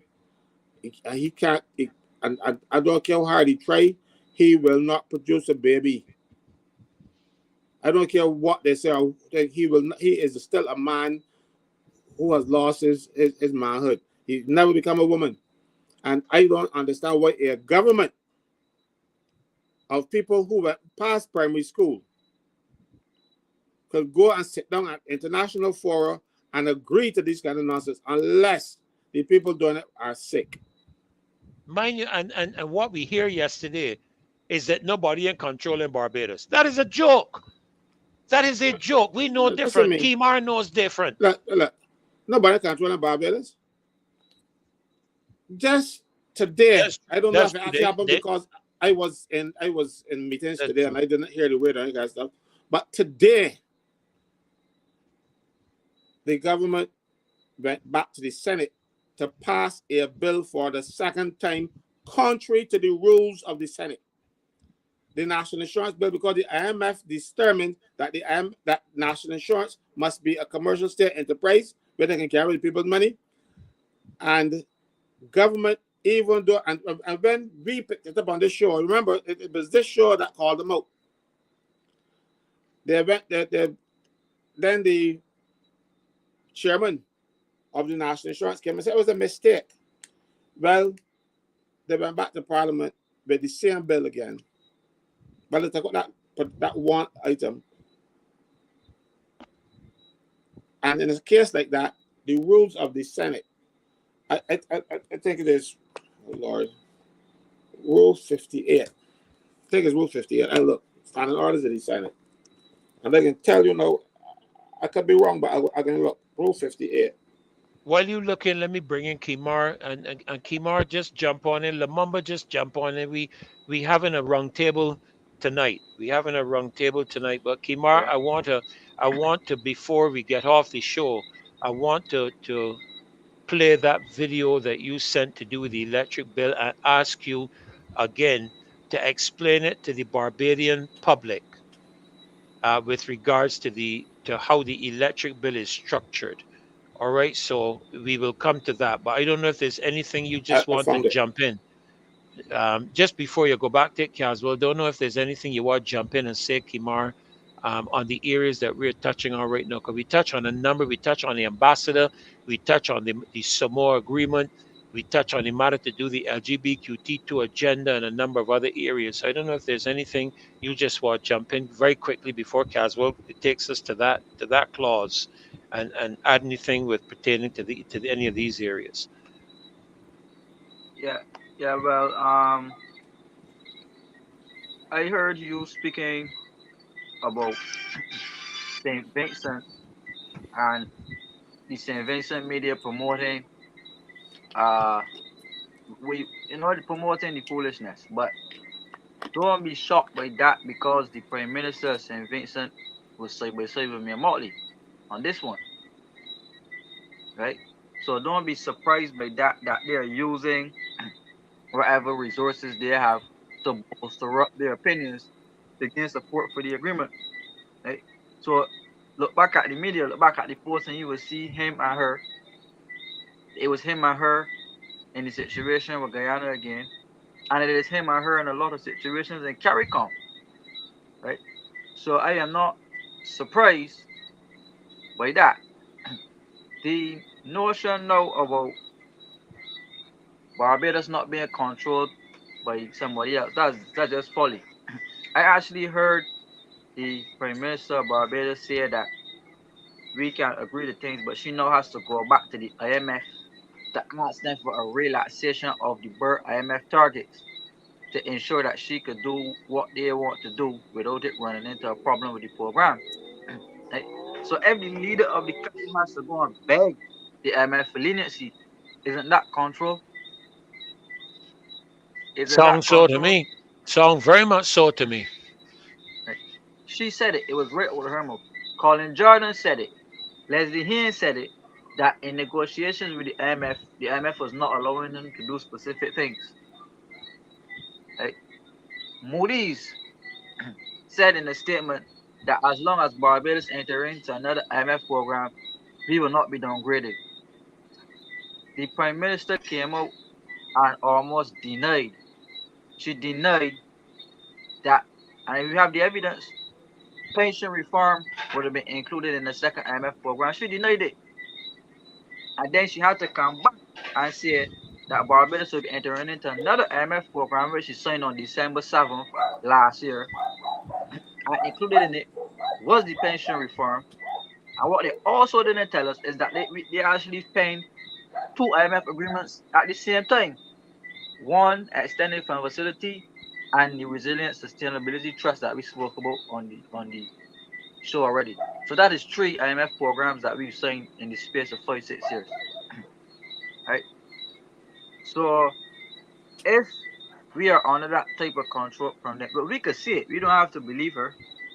Because we learned our lesson about believing her. We could see that there's forced control in Barbados. This thing about this ambassador from the US in Jamaica, when he tried, or when the ambassador in Jamaica tried to apply for diplomatic immunity for his homosexual partner, the Jamaicans kicked against it. The Jamaicans said no, right? So by sending this person to Barbados, they would then want to bring their partner too.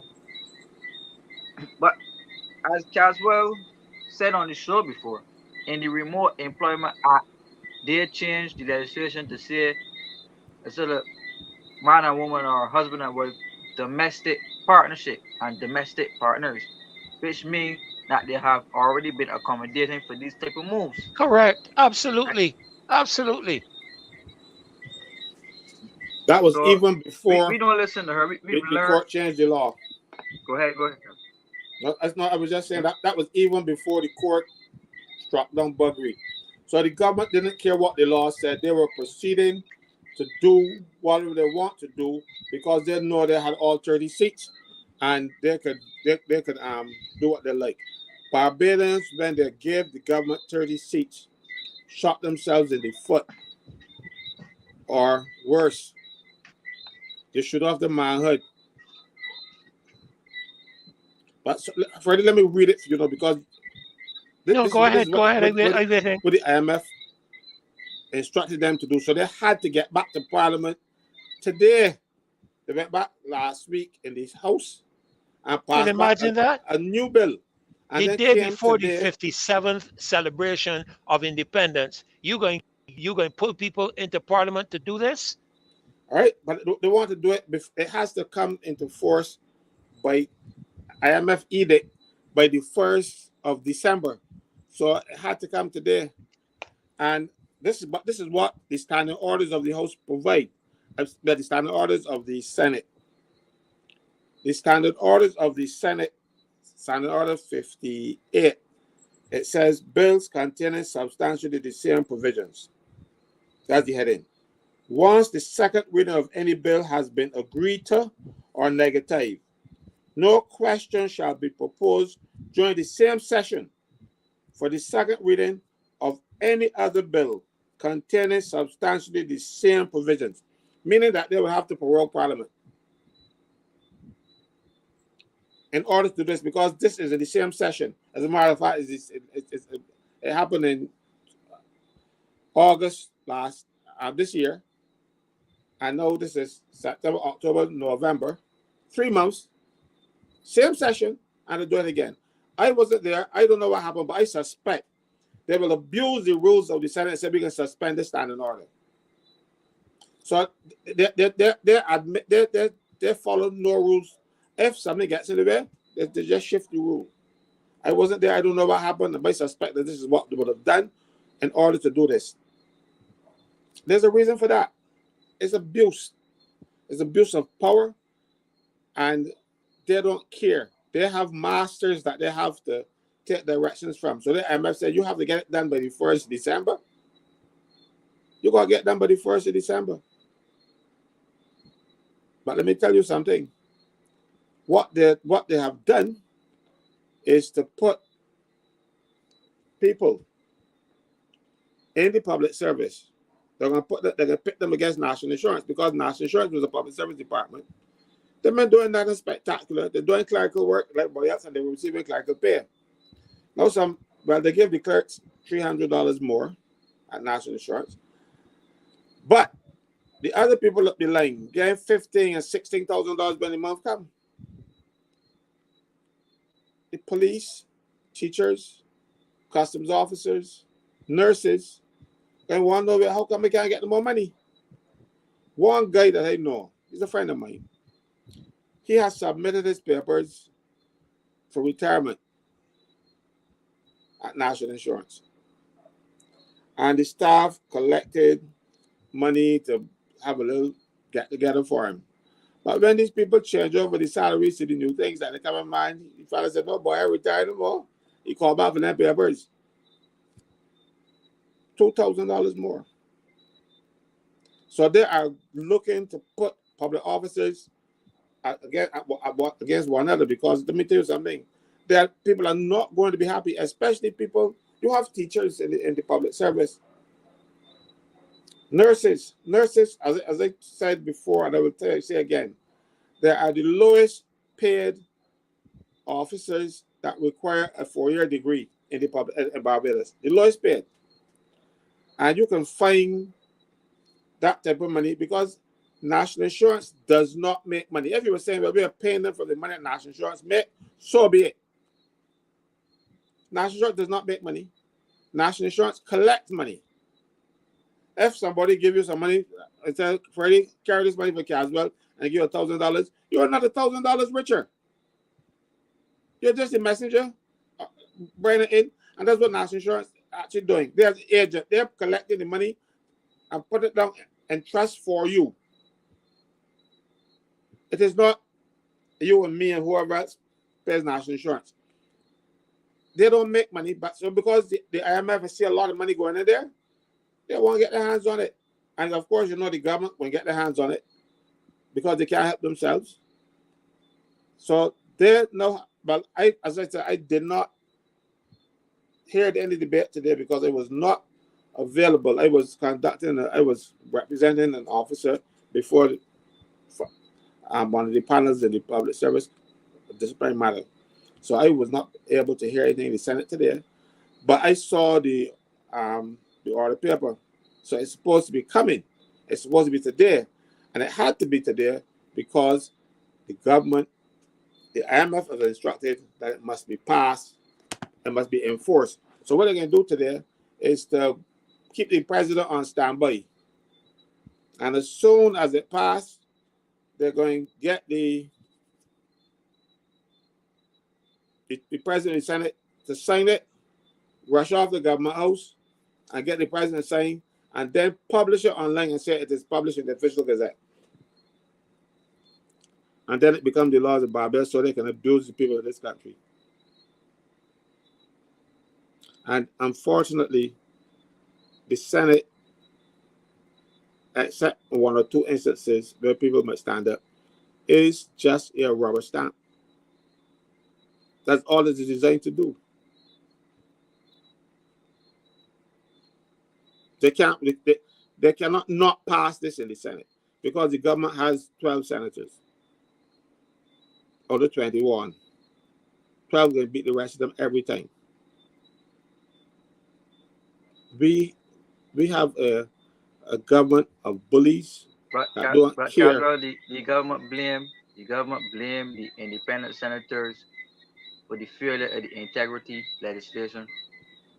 Yep, I remember that. I remember that clearly. That was an absolute lie. Because the government never put the legislation before the Senate. They never asked for a vote on it because they thought that they would have been beaten. So they never put the question. They better knowing that is true, that they never put the question and get it defeated or approved. They then walk around the country telling lies. I heard the Attorney General with it saying that was the independent senators. No independent senator, no opposition senator, no government senator voted on it because it was never put to the Senate. That was a lie, and it continues to be a lie. They never ever brought it because it would have been defeated anyhow because they needed 14 votes to pass it in the Senate. That day, there were only 13 people in the Senate. So it could not have passed anyhow. So they lied. You see, they like to give people the impression that somebody sabotaging them and all kind of stuff. And they would tell any lie to get away what they're doing. This is not the first time I've heard that, Kmart. And I thought this won't be the last. But the people on this program, I'm telling you, check for yourself. Don't take my word for it. Ask them what was the outcome of the vote when they claimed that the independent senators sabotaged that bill. Ask them. You wonder what it would be? There was no outcome because they never put it to the vote. They're lying. But you see, then when you have to tell people this, then you hear a lot of crap talk.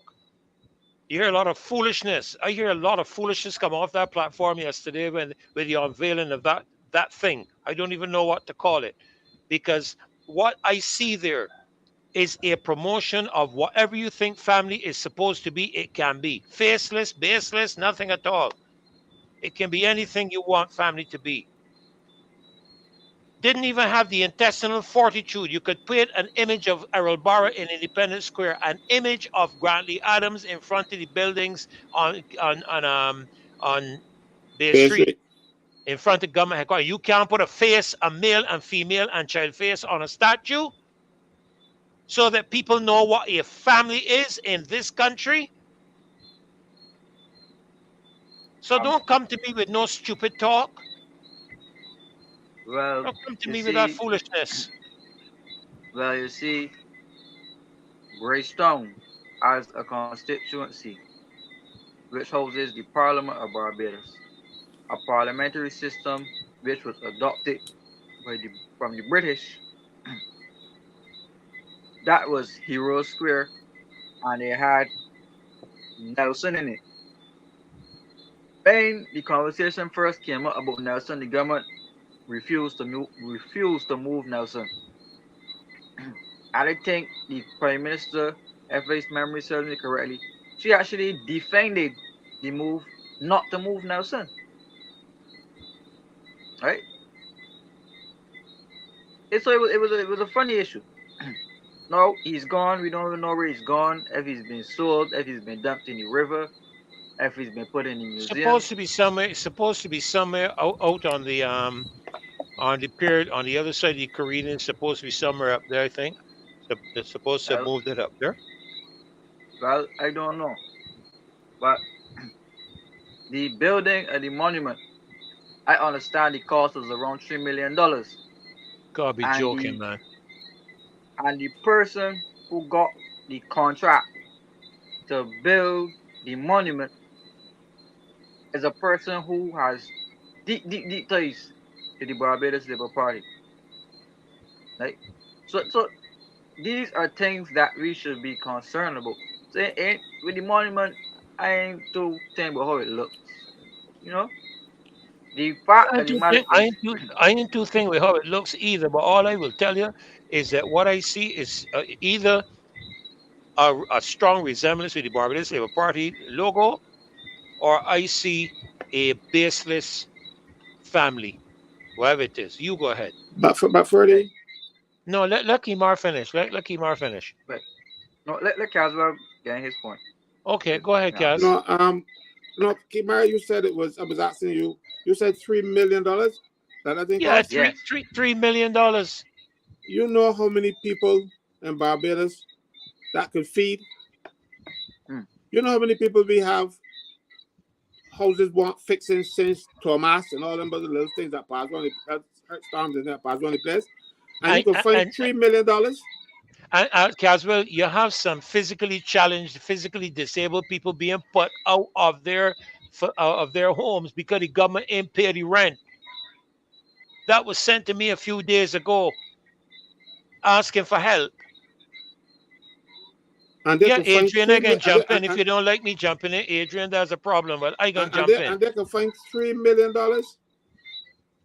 Hmm. to put a monstrosity at the top of Broad Street. Imagine that. Then you Y'all have can people remember. hungry. Y'all can remember when Fronda Short built that monument at the Foolishness. garrison. How Mottley parade all over Barbados and did a demolition job on the former Sure. prime minister. Yeah. And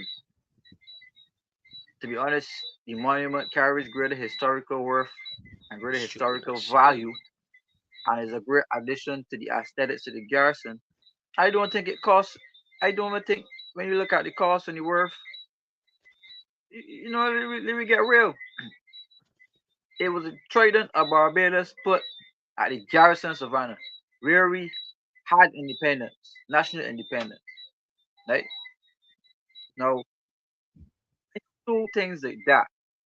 You have so many homeless people who sleep right there.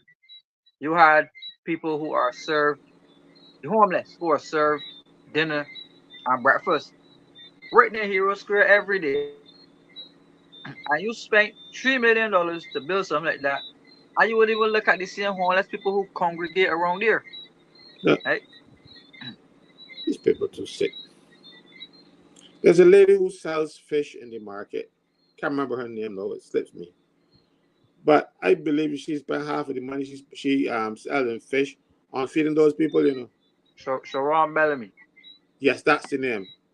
You know, she provides food for these people, you know, no government assistance, nothing like that. And I don't know. I'm going to see a lot of people tomorrow get most honorable and companion honorable abilities, and people like her don't get them. And they do more for this country than a lot of the people you see walking about the place calling themselves most honorable and all kind of stuff, because you got to be a BLP yard full or something like that to get honor for the work that you want to do. Unfortunately, for you don't get honor, but you got to wait for your reward in heaven. You know, not from this government, because you dare to speak up. Why would you why couldn't you then assist Sharon? Because we know what she does. It is not something that is hidden. So they can say, well, look, government can't do it all. Let us assist people in the private sector who are willing to do this. Let me get them a little subvention. No, you're going to tell them put it in concrete and ugly things next at the top of Broad Street. These people heading good. Caswell, we talking about this statue, and I'm going to spend a lot of time on it. But I see somebody here speaking about the faces of all the national heroes were on display. I have nothing against. I think actually, if it is National Hero Square, I would have thought that what they could have done is to have done something in terms of a Pa- monument that Pastor would Ferdinand, yeah. Pastor Ferdinand. Yeah, all of the pictures of the national heroes are on the Treasury building. All of them. That when you're driving up Broad Street and you get right there but your fat, you can't help but see the big pictures of all of our national yeah. heroes right there on the Treasury. Where are they gonna repaint that? I saw the pictures there. I saw the Right? pictures there. But even if they were going to change, because I don't know if they're going to knock down that building now like they did the National Insurance one. I don't know. But even if they were to transition from the pictures up there to a National Hero Square where you put images of them or pictures, I have no problems with that. Okay, but what I see, this is my opinion. What I see is a faceless, baseless family, whatever you want it to be, which has set the precedent for what the agenda is relative to family. Because family is, let me be clear, the natural family is man plus woman equals child. Somebody put it here tonight. That's the natural family. Anything outside of that ain't natural.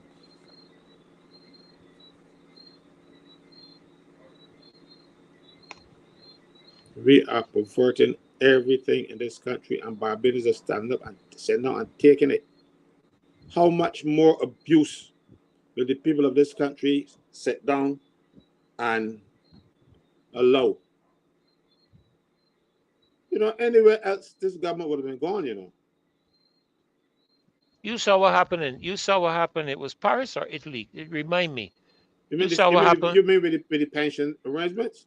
Yeah, when they changed the age From by to one six year. to yeah, the people rioted, burn cars, break up stores, and all kind of stuff. And over the years, national insurance pensions was payable at 65. No, sorry to cross the cows, but let me be clear on this show. We are not inciting anybody to riot or do anything of the sort. You can arrange with the police, have protest marches every day, every week, but we are not inciting anybody to riot and engage any form of violence. So I don't want anybody to come and accuse us of any treasonous acts or No, treasonous suggestions. they can't say that about me or you or Kimar or Lamumba. We have never advocated anything of that sort. What we have done is to challenge those people to be decent. And because they don't want to be decent, they will attack us. And I find it as a badge of honor when they attack me because I know I'm doing the right thing. When the devil is opposing you, you know you're on good ground. Yes, sir. And I feel that I believe the devil and this government. Remember, Maria Air guy said the devil doesn't only come with things, somebody come in white. Well, you know what? They say the good book say you can come in as an angel of light, and you don't even know. But you know what? You know what reminded me of just now when you said that, because my mind went back to the SAMOA Agreement and a couple other things. The devil is in the details. Yes. The devil is in the details. That's why nobody don't want to deal with the details. That's why they don't want to deal with transparency and accountability, because the devil is in the details. And that is what we are getting at. That's where the devil is. But let me tell you, you need to pray for Barbados.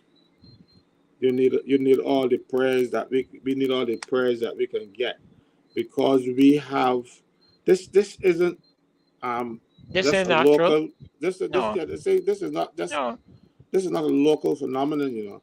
This no. is Barbados is only being used as puppets to help them push forward their thing. And we seem to have no pride. We talk about pride in industry, but where's the pride? Where is the honesty?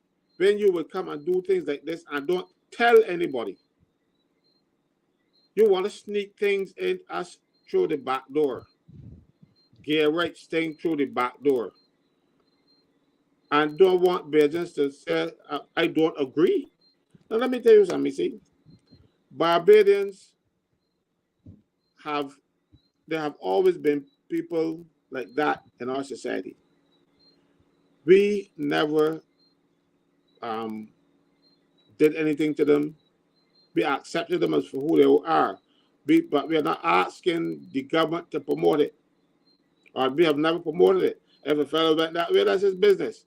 He has to face the judgment. And if he's prepared to do that, so be it. Because all of us have free will.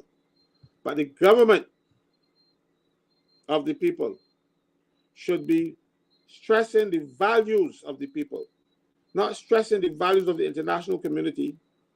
You know, let me tell you something. You might not believe this, but during my research, because I do a lot of research, I like Kimar. Not as good, but I like Kimar. And I discovered that the African people that were brought to Barbados, in some of their dialects, some of the language they spoke, there was no word for homosexuality. Some black people came to these parts of the world without knowing what homosexuality was. Because if it existed in their countries, it would have got a name. They would call it something. They didn't know what it was. There was no word for it. But sorry for cutting your train. Go ahead. You were saying that the government was shifty with the people on these things. They were doing things and not saying what they were doing. But remember, this started from the first time they got in office. When without a cabinet in place, they could be signing a deal with White Oats for $54 million of taxpayer money without a cabinet in place. Right? That was not the only thing. The Republic of Barbados, they didn't tell anybody that they were taking this republic. They just got up, went ahead with it. Yeah. They didn't even plan it properly. And I watched that Senate hearing when you objected to the joint vote of this, and they had to, according to the rules, the new constitutional amendment, they had to dismiss the two houses and separate.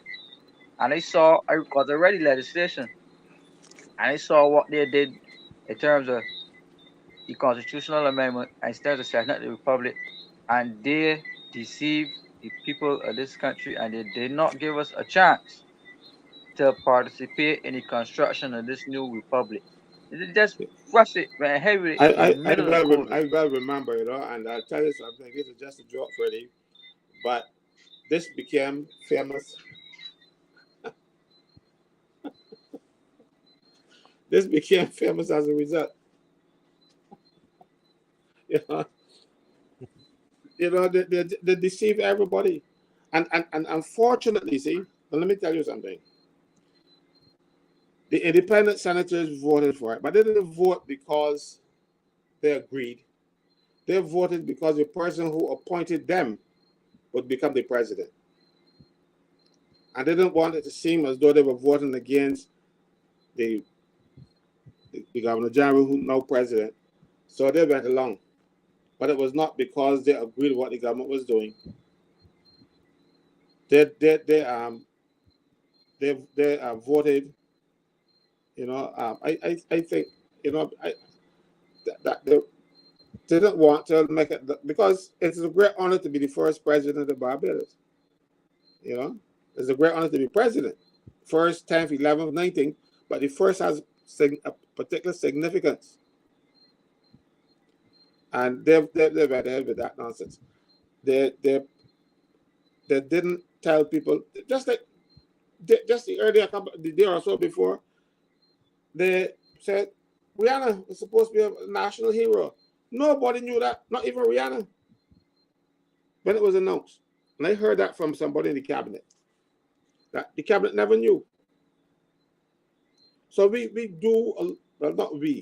this government does a lot of things that offends Barbadians, and they bring them in through the back door, because that's what they like, coming through the back door.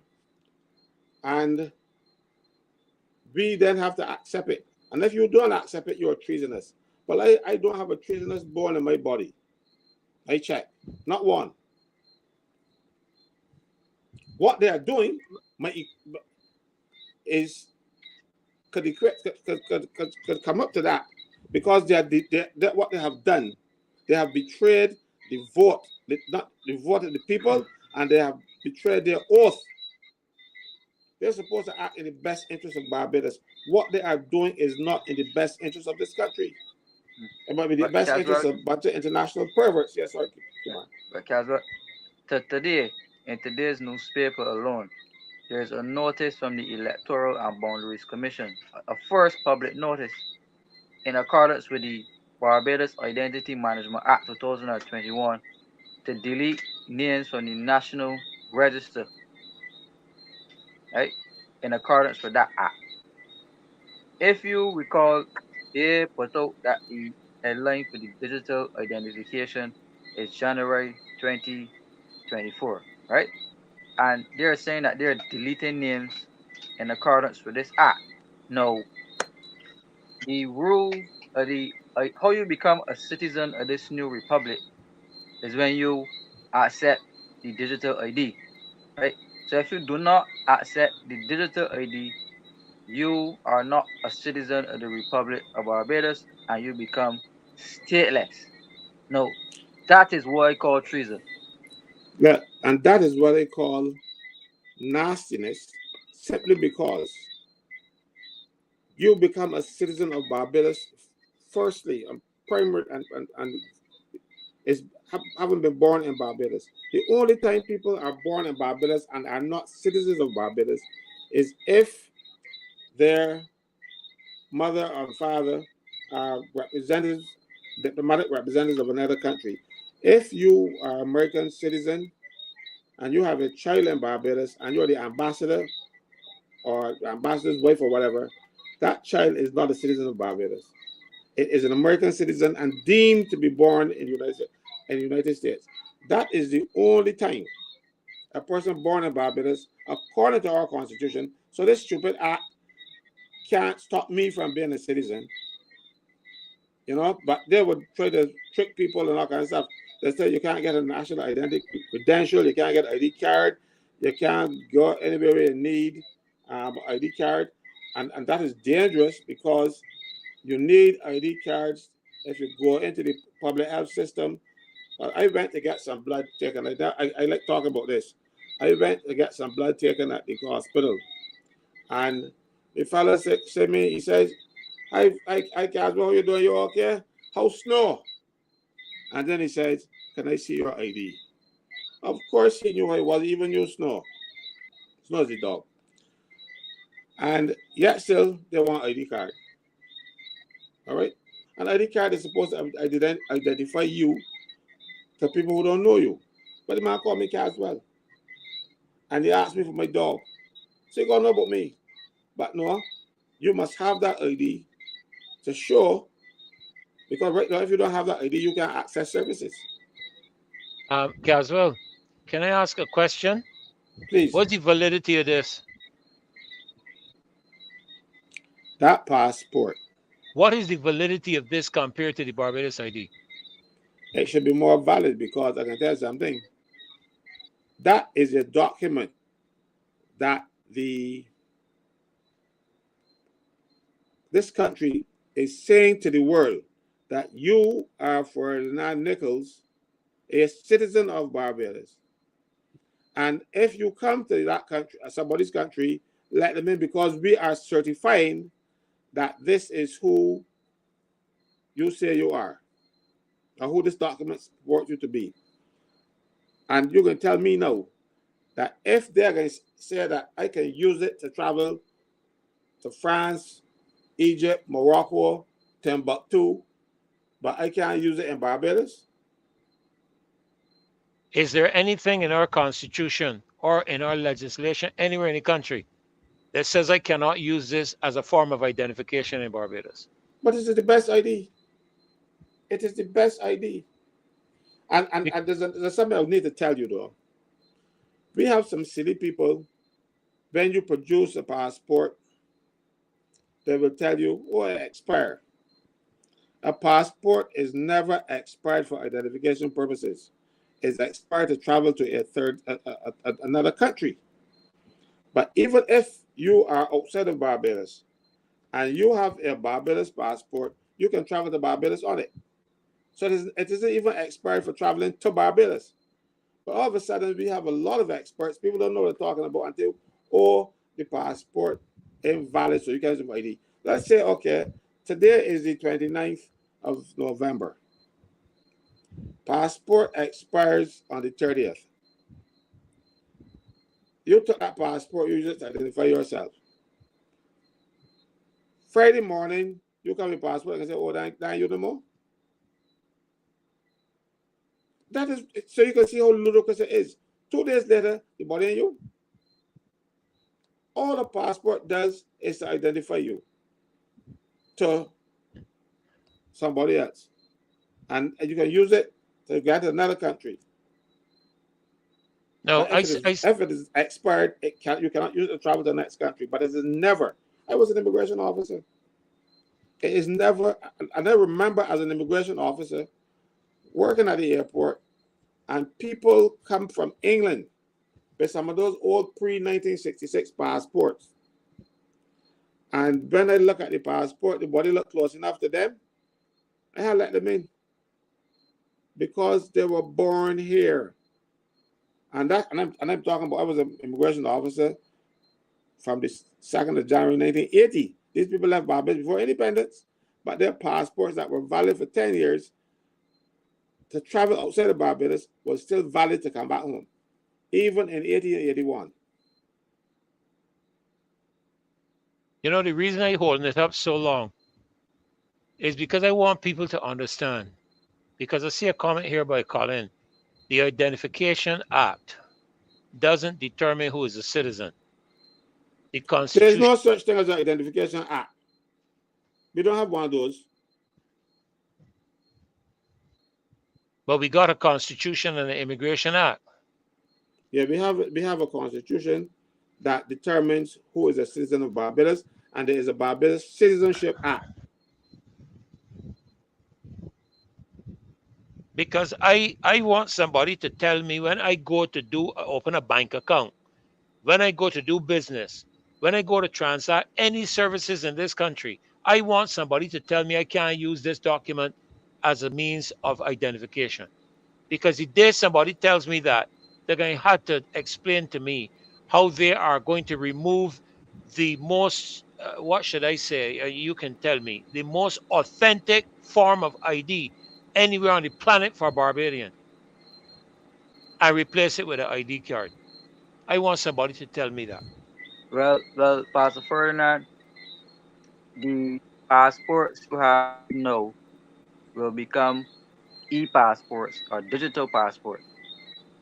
And eventually they will do away with the passport and your passport information will be logged into your digital ID. There will not be a need for any passport. There will not be a need for any documents that identify you other than the one card. I heard it in Guyana. Yeah, I know that's the plan. Yeah. The president of Guyana said that this is the direction in which Guyana will be going, where all features of life will be included on one card. Yeah. And you will use that card for everything that you need to do. So eventually they're going to outlaw the issuing of the passport. Because if you look into your passport right now, depending on the year it has been issued, you will still see issued by the Governor General of Barbados. Right? So they have to transition over the old passport into the new passport system issued by the President of Barbados. But what they will do is that they will eventually try to phase out the old passports that you have in your hand and encourage you to get an e-passport, which will be issued under the auspices of the President of the Republic of Barbados. And which the World Health Organization. Go ahead. Sorry, go ahead. No, I was just going to say, of which the World Health Organization is going to insist that your vaccination status also be on that card. Right. Everything about you has to be on the card. Your bank account, your passport. Right. Yep. Every document they're required to be on that digital ID. And they already put a legislation in place. That's and right. Just spoke about it before, where you can't hold a driver's license. You can't do certain business can access social services. You can't vote. If you do not take on, you can't vote. You can't be added to the National Register of Electors, right? And from the notice that came out in the newspaper today, which says that they are deleting names from the National Register of Electors based on and in accordance with the Barbados Identity Management Act 2021. That is it right there happening. So next election, persons who do not have the ID will not be entered into the National Register of Electors, which means that they can't vote, which means they are already taking away their democratic rights, basically. Well, Over we to will you, have to Pastor. try it in court. But That's right. That's right. I'll tell you something now. I have said on this program on more than one occasion that I have little confidence in the courts in Barbados, because, and I use my own case as an example. But now, really, that's what bring me right into this case. I was reading the newspaper very early in the morning. As soon as it comes out at 3 o'clock, because I get it digitally. This is what I'm seeing in quotation marks. The judges, and I'm going to, it says, that has not turned out in a manner which assisted the court in proceeding as it would wish to, and I have taken the decision, or, listen to this part, or the decision has been made that I'm unable to take forward, and in the interest of justice, it is best for someone else or another judicial officer to take the matter forward. That sounds convoluted. I would like the judge to come out and say, I can't take forward this matter because, she says, I have taken the decision, or the decision has been made that I am unable to take forward, and in the interest of justice. Who has made the decision that this judge cannot continue in this case? This is the case with Warren Mottley and Dr. Sally Griffith, where they were challenging the coroner's decision. And the case went through. It's almost finished now. I think just closing arguments, and you don't recuse at that point. That's true. It would look to me that somebody smelled a rat, and then somebody saw it was steering the feet, and they had to find a way to get the judge out. Because I don't know the lady. I have only seen her work, and I went before her on occasion to give evidence. And she's the consummate professional. And she does not favor one side or the next. I have seen her decisions, and they cannot be challenged. Well, they can be challenged because I think they can be challenged, but they cannot be successfully challenged. And this is her track record so far. She's just been a judge in Barbados for a short time. But she wake up the government. When the government wrong, she says so. You're talking about Justice Shauna Griffith? Yes. I tell you, I don't know her personally. I've only seen her work, and I went before her once, as I said. But I was very impressed by her. Can we tell you? And I find it strange that this woman of courage, because she has given a lot of judgments against the government when the government is wrong. And then all of a sudden, the decision has been made that I am unable to take forward, and in the interest of justice, I'm confused. This does not give me any confidence, even if my confidence started to grow back for this judiciary that we have. But this was just shot it in the head, because I am scared that one of the most independent judges in Barbados make a statement like this. I tell you, I don't think she's Bajan, and she wasn't given any favor to anybody. She tell you what the law is in her decisions, and you can't have that, especially when you know you're gonna be wrong. As we're speaking about independence, right? The president of Barbados, in terms of the constitutional amendments they passed to transition the country onto a republic, the prime minister basically controls or can control the office of presidency. So when the president goes on leave, usually there's a succession line set out by the constitution as to who would act in his place when that person is out. XYZ. The amendments they made actually allows the prime minister to choose who becomes the acting president. Well, that's always been the case.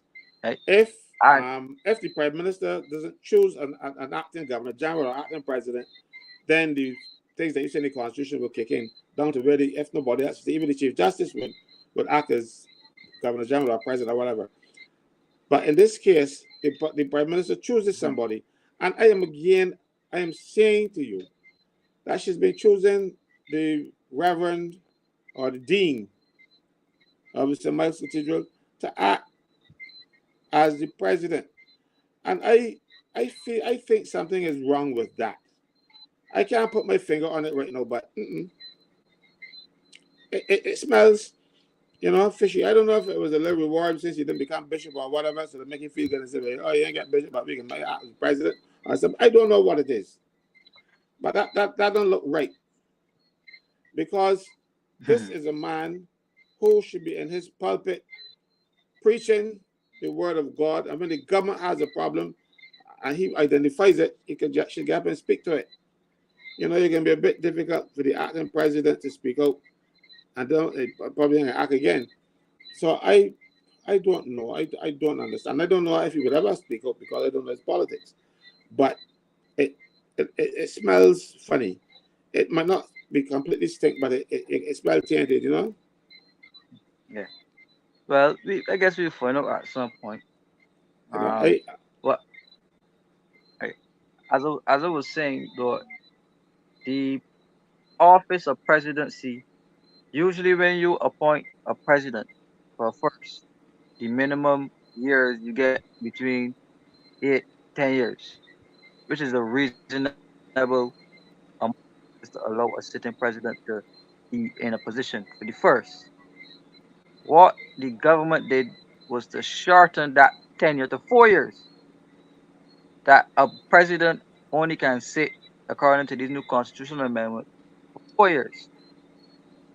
How the president is allowed another 4 years is that the prime minister, in consultation with the president, will then agree to extend the person's tenure for another 4 years. Look, right? When we had a governor general that was for life or to the family, they said, "Are you done with that?" and they're going home. All right. When it comes the president, no, the president is for 4 years.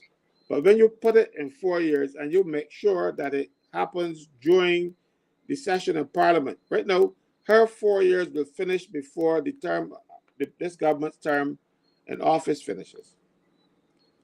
That's what we got a problem with, because the president should have a tenure that is longer, just like how they do with the Public Service Commission, or not quite Public Service Commission, what they call it, the Administrative General and Professional Service Commission. Just like how they do with the Electoral and Boundaries Commission, they span elections. So sometimes when the government changes, the old commission is still there, the old Electoral and Boundaries Commission and the old Public Service Commission, they still remain there. But the president will have her tenure decided during the session of Parliament, and I find something is wrong with that. But the president, I don't know if people realize that the president can fire the prime minister. It has not been done very many times. I think The only time I've ever heard it done was, well, the head of state conferred the president in Australia, where the Governor General fired the Prime Minister. You see, but Is he that had to be care. He had to is be that careful. still is that still in the Constitution in the context of No, the no, no, no. the amendments? This wouldn't be constitutional matter, because it is the president. Anybody who appoints can disappoint.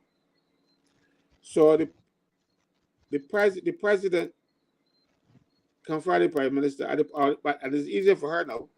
But with the Governor General had to keep it a secret, because if the Prime Minister found out the Governor General was purporting to going to dismiss him, or you get word of it, she would inform Her Majesty, and he would have been gone. So the Governor General of Australia consulted with the Chief Justice and said he don't say nothing, so that when he fired the Prime Minister had no way back. But if the Prime Minister knew that's what was planning, he would have been fired first. Here in Barbados now, the president still has those powers. And I really feel the president should use them, because she cannot be sitting in the president's house, state house, they call it these days, But and Caswell, not seeing what's happening in this country. but wait, but I think through the same constitutional amendments, the Prime Minister put a safeguard in the legislation. Not the Prime Minister, but a safeguard was put in the legislation. To me, that's how I interpret it, which gives the Prime Minister the ability to trigger call of the president from within Parliament, Yes. because there are grounds on which the Parliament, the lower house, can trigger a motion to remove the president, and it only Yes. requires, I think, 1/3. No, not 2/3. Right? No, they said 1/3, but then 2/3 have to adopt. Mm-hmm. Right? So 1/3, you just need 1/3 to trigger it, and if you can get 2/3 to adopt the motion, Caswell, yeah, right. Adrian Hines So is saying the president cannot fire the Prime Minister. Neither could the Governor General, Queen Elizabeth II. I like Adrian, see, but sometimes he can talk, but he knows about. The president, the Prime Minister of Australia fired the president, the Governor General fired the Prime Minister. Those powers have always existed. It's just that they cannot have used them, because the Governor General at the time was always subject to the Prime Minister in former Buckingham Palace, because of the Governor General, you are really the Queen's representative. So all the Prime Minister would have to do in a situation like this is to get to the Queen first before the Governor General issued the instructions. That is, and it was decided. I think the boy was Govt, but you can check it out yourself. Don't make comments about things that you don't know what you're talking about, Adrian. I like you, but you got to think the president still have those powers. The president have all the powers that the Governor General had. The president acts on advice, but not on picking a head of state.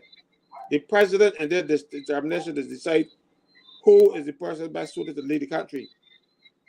You don't have to take advice for that.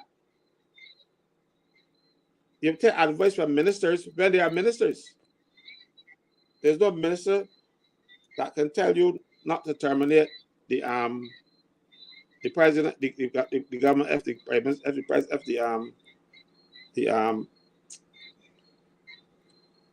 president so desire. The law ain't changed. I can Google Govt and see. I can't remember. Go ahead, Kimar. Go ahead, Kimar. yeah, but Kazu, you got to account for the new constitutional amendments they put in place, which ties the hands of the president, basically making the person become loyal to the prime minister, who essentially controls the lower house. So even in choosing the president at first, if the leader of opposition can jointly agree on who is the preferred nomination, then the person goes forward to be voted on, right? I read in the legislation that if the leader of opposition nominates somebody who is not the same person or the same nomination as the prime minister, then it has to go to an election, and the Speaker of the House would have to put it to an election. No, that election based off the legislation would be an internal parliamentary election. But however, as Pastor Ferdinand suggested, maybe we need to get to the stage where that election is a national ballot, Correct. where the Correct, sir. leader, opposition, or these people can be nominated to be put on a national ballot, and the people of Barbados elects who becomes president, as opposed to the prime minister and the leader opposition who could be in cahoots, right? They could be in cahoots and put forward a joint nomination, but that person they jointly nominate does not necessarily have to be the preference of the ministers or the senators, right? It, Okay. the senators and the ministers might not be interested.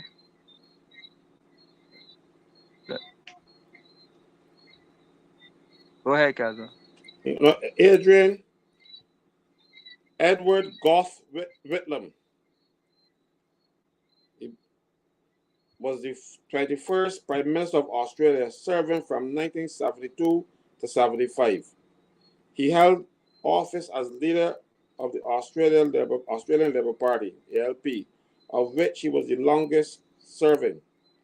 He was notable for being the head of reformist and socially progressive administration that extraordinarily ended with his removal as Prime Minister after controversially being dismissed by the Governor General of Australia, Sir John Kerr. I rest my case. Because I remember when this happened. I was listening to the radio when it happened. Not only that, Kazal, I think Adrian is misinformed here, because as far as I know, every single prime minister had to inform Queen Elizabeth II as to who the Governor General of Barbados was going to be. That's the only person that could have appointed the Governor General. Correct, right. Because the Governor General represents the Queen. And with the move to the position of a republic, where we have now comprehensively removed the king, now we have to remember that the king as our sovereign head, so to speak, there's no necessity for us, as far as I'm aware. Kimar, you can correct me if I'm wrong, but as far as I'm aware, there is no current need for the prime minister to inform King Charles as to who the president of Barbados is going to be. No, none whatsoever. That is no longer required. But that is before. Parliament is the body who will decide who the president will be. All right, and that is why you would have the election. Remember, I triggered an election, so to speak, when when they asked if we agreed, and I said no. And remember, because if nobody objects, the person goes through automatically. I objected to the procedure. I would not sit down and allow myself to be tarnished with something like as tainted as that procedure that through. They had ballot papers. They were going there by the ballot. There wasn't standard ballot paper. There was nowhere in law, because ballot papers are settled in law. If you look at the Australia ballot the Trinidad ballot for the president, it's in the legislation. We had nothing. We didn't have any rules. I just said I can't operate without rules. Well, gentlemen, let me Lamumba, you still with us? Don't know if you're hearing us, Lamumba. Yeah, can you hear me? Yeah, we can hear you now. Yeah, I haven't heard your voice for a little bit. I'm here. I'm in class. Okay, I'm listening, learning. We will take a few minutes toward the end of the program here, Kimar, Caswell, Lamumba, if we can, to address this matter. I think we had done it before, but I saw a video that Kimar aired with regards, Caswell, to the electric bills, and I thought that it would be a good thing for him tonight to share. We could share that video. It's not very long. It's just about 4 minutes long, Kimar, is that all right with you if we share that, and then you can make any comments on it? Yeah, go ahead, sure. Okay, all right. Let me see It if I. has gone viral, pretty. You know, you can only share it once now. You can only share it now once on WhatsApp. Okay, let That's what me see if I can share it here. I want to say this. For a country as small as Barbados, electricity is going off a little too regular for my lickings. And having to pay these high costs like those every month, I feel like the current should be on all day, every day. But, you know, I went and I do some research and digging on this topic, and I get to realize realistically it's not elected power that actually bleeding Barbadians. Lo and behold, it's the government of Barbados that's squeezing Barbadians. And I can explain exactly how the government of Barbados squeezes the average Barbadian in terms of like bills. Now, when we pay a light bill, we pay a customer charge, which is roughly about $12 a month. We pay now an energy cost, which means that the amount of energy you use to pump electricity to your house, you can pay 16 cents per 125 kilowatts. If you go over that, you gotta pay a little more. So if you use more electricity, you gotta pay a little more, which is cool. So Light and Power now will collect the customer charge and they collect the energy charge. Where the government of Barbados come in now is that the government charges Light and Power to buy fuel from them.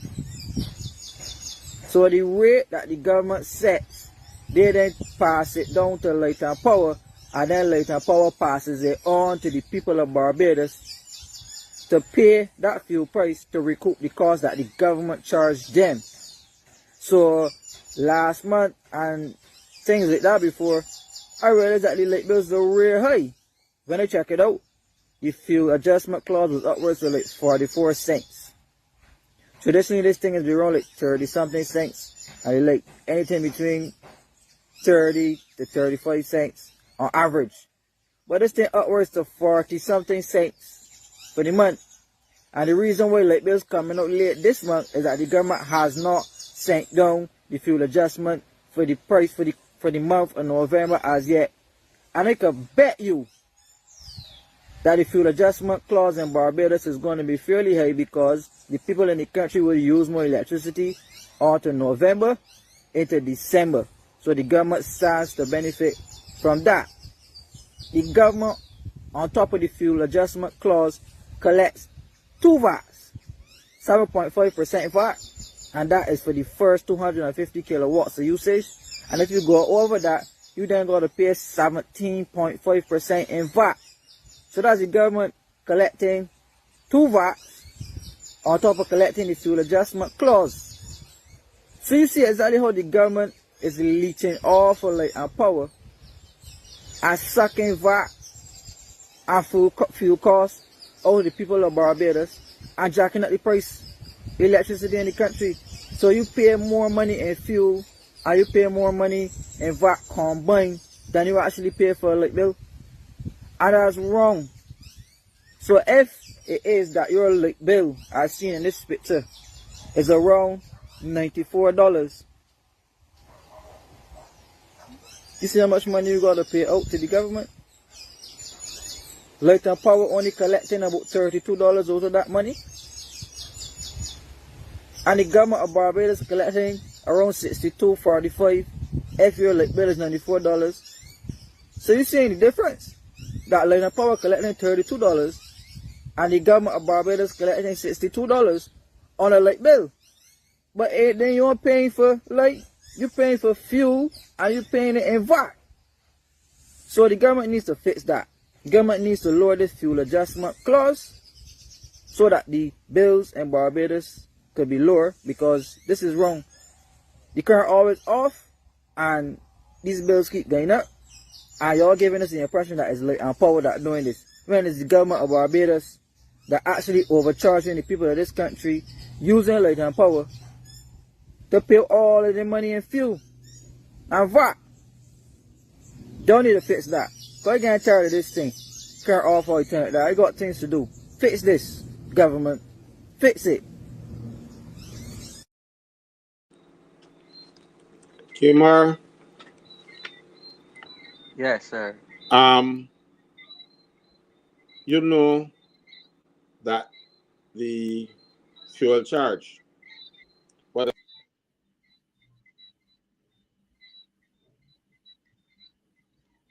You're gone. Your volume gone. You're gone, Caswell.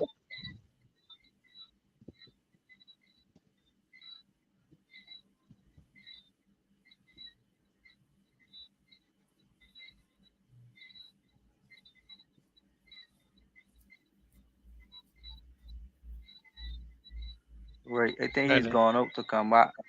Yeah. Just try to. Okay.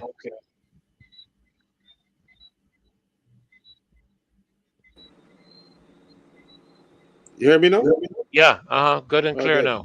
The fuel adjustment clause was only supposed to reimburse for the actual cost of the fuel, but now it has become a profit center because remember the government is buying the cheap bunker. Sea fuel is the cheapest fuel you can get to power light and power,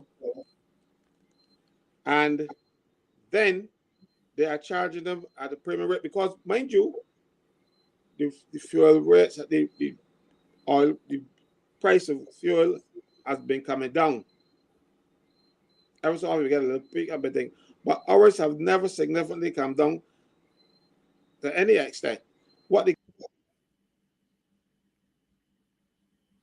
You're gone again. You're gone again. Gone again.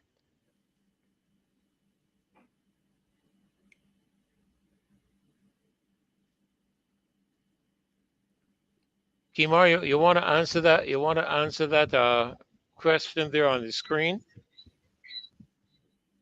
Right. The person is asking basically if when the light and power pays adjustment charge over to the government if they will not be taxed. I believe that they should be charged VAT on that. Oh, Yeah, you having I having some believe problems there. right. I believe the right. I think the VAT is already inclusive. The VAT is already inclusive of fuel charge. So when you hear me now? Yeah. Good. Yeah, just finish your comment now, Kimar. right, VAT is already included. I suspect. Um, I don't know if it's taxed again separately, but I think that the VAT is already calculated on top of the fuel usage because this price was uh is a 44 cents per kilowatt hour, and you pay VAT on that. That's 1 point calculation. So I'm not sure when if it's taxed at a later date, but that's as far as they could tell the person. Okay. Yes, Caswell, go ahead.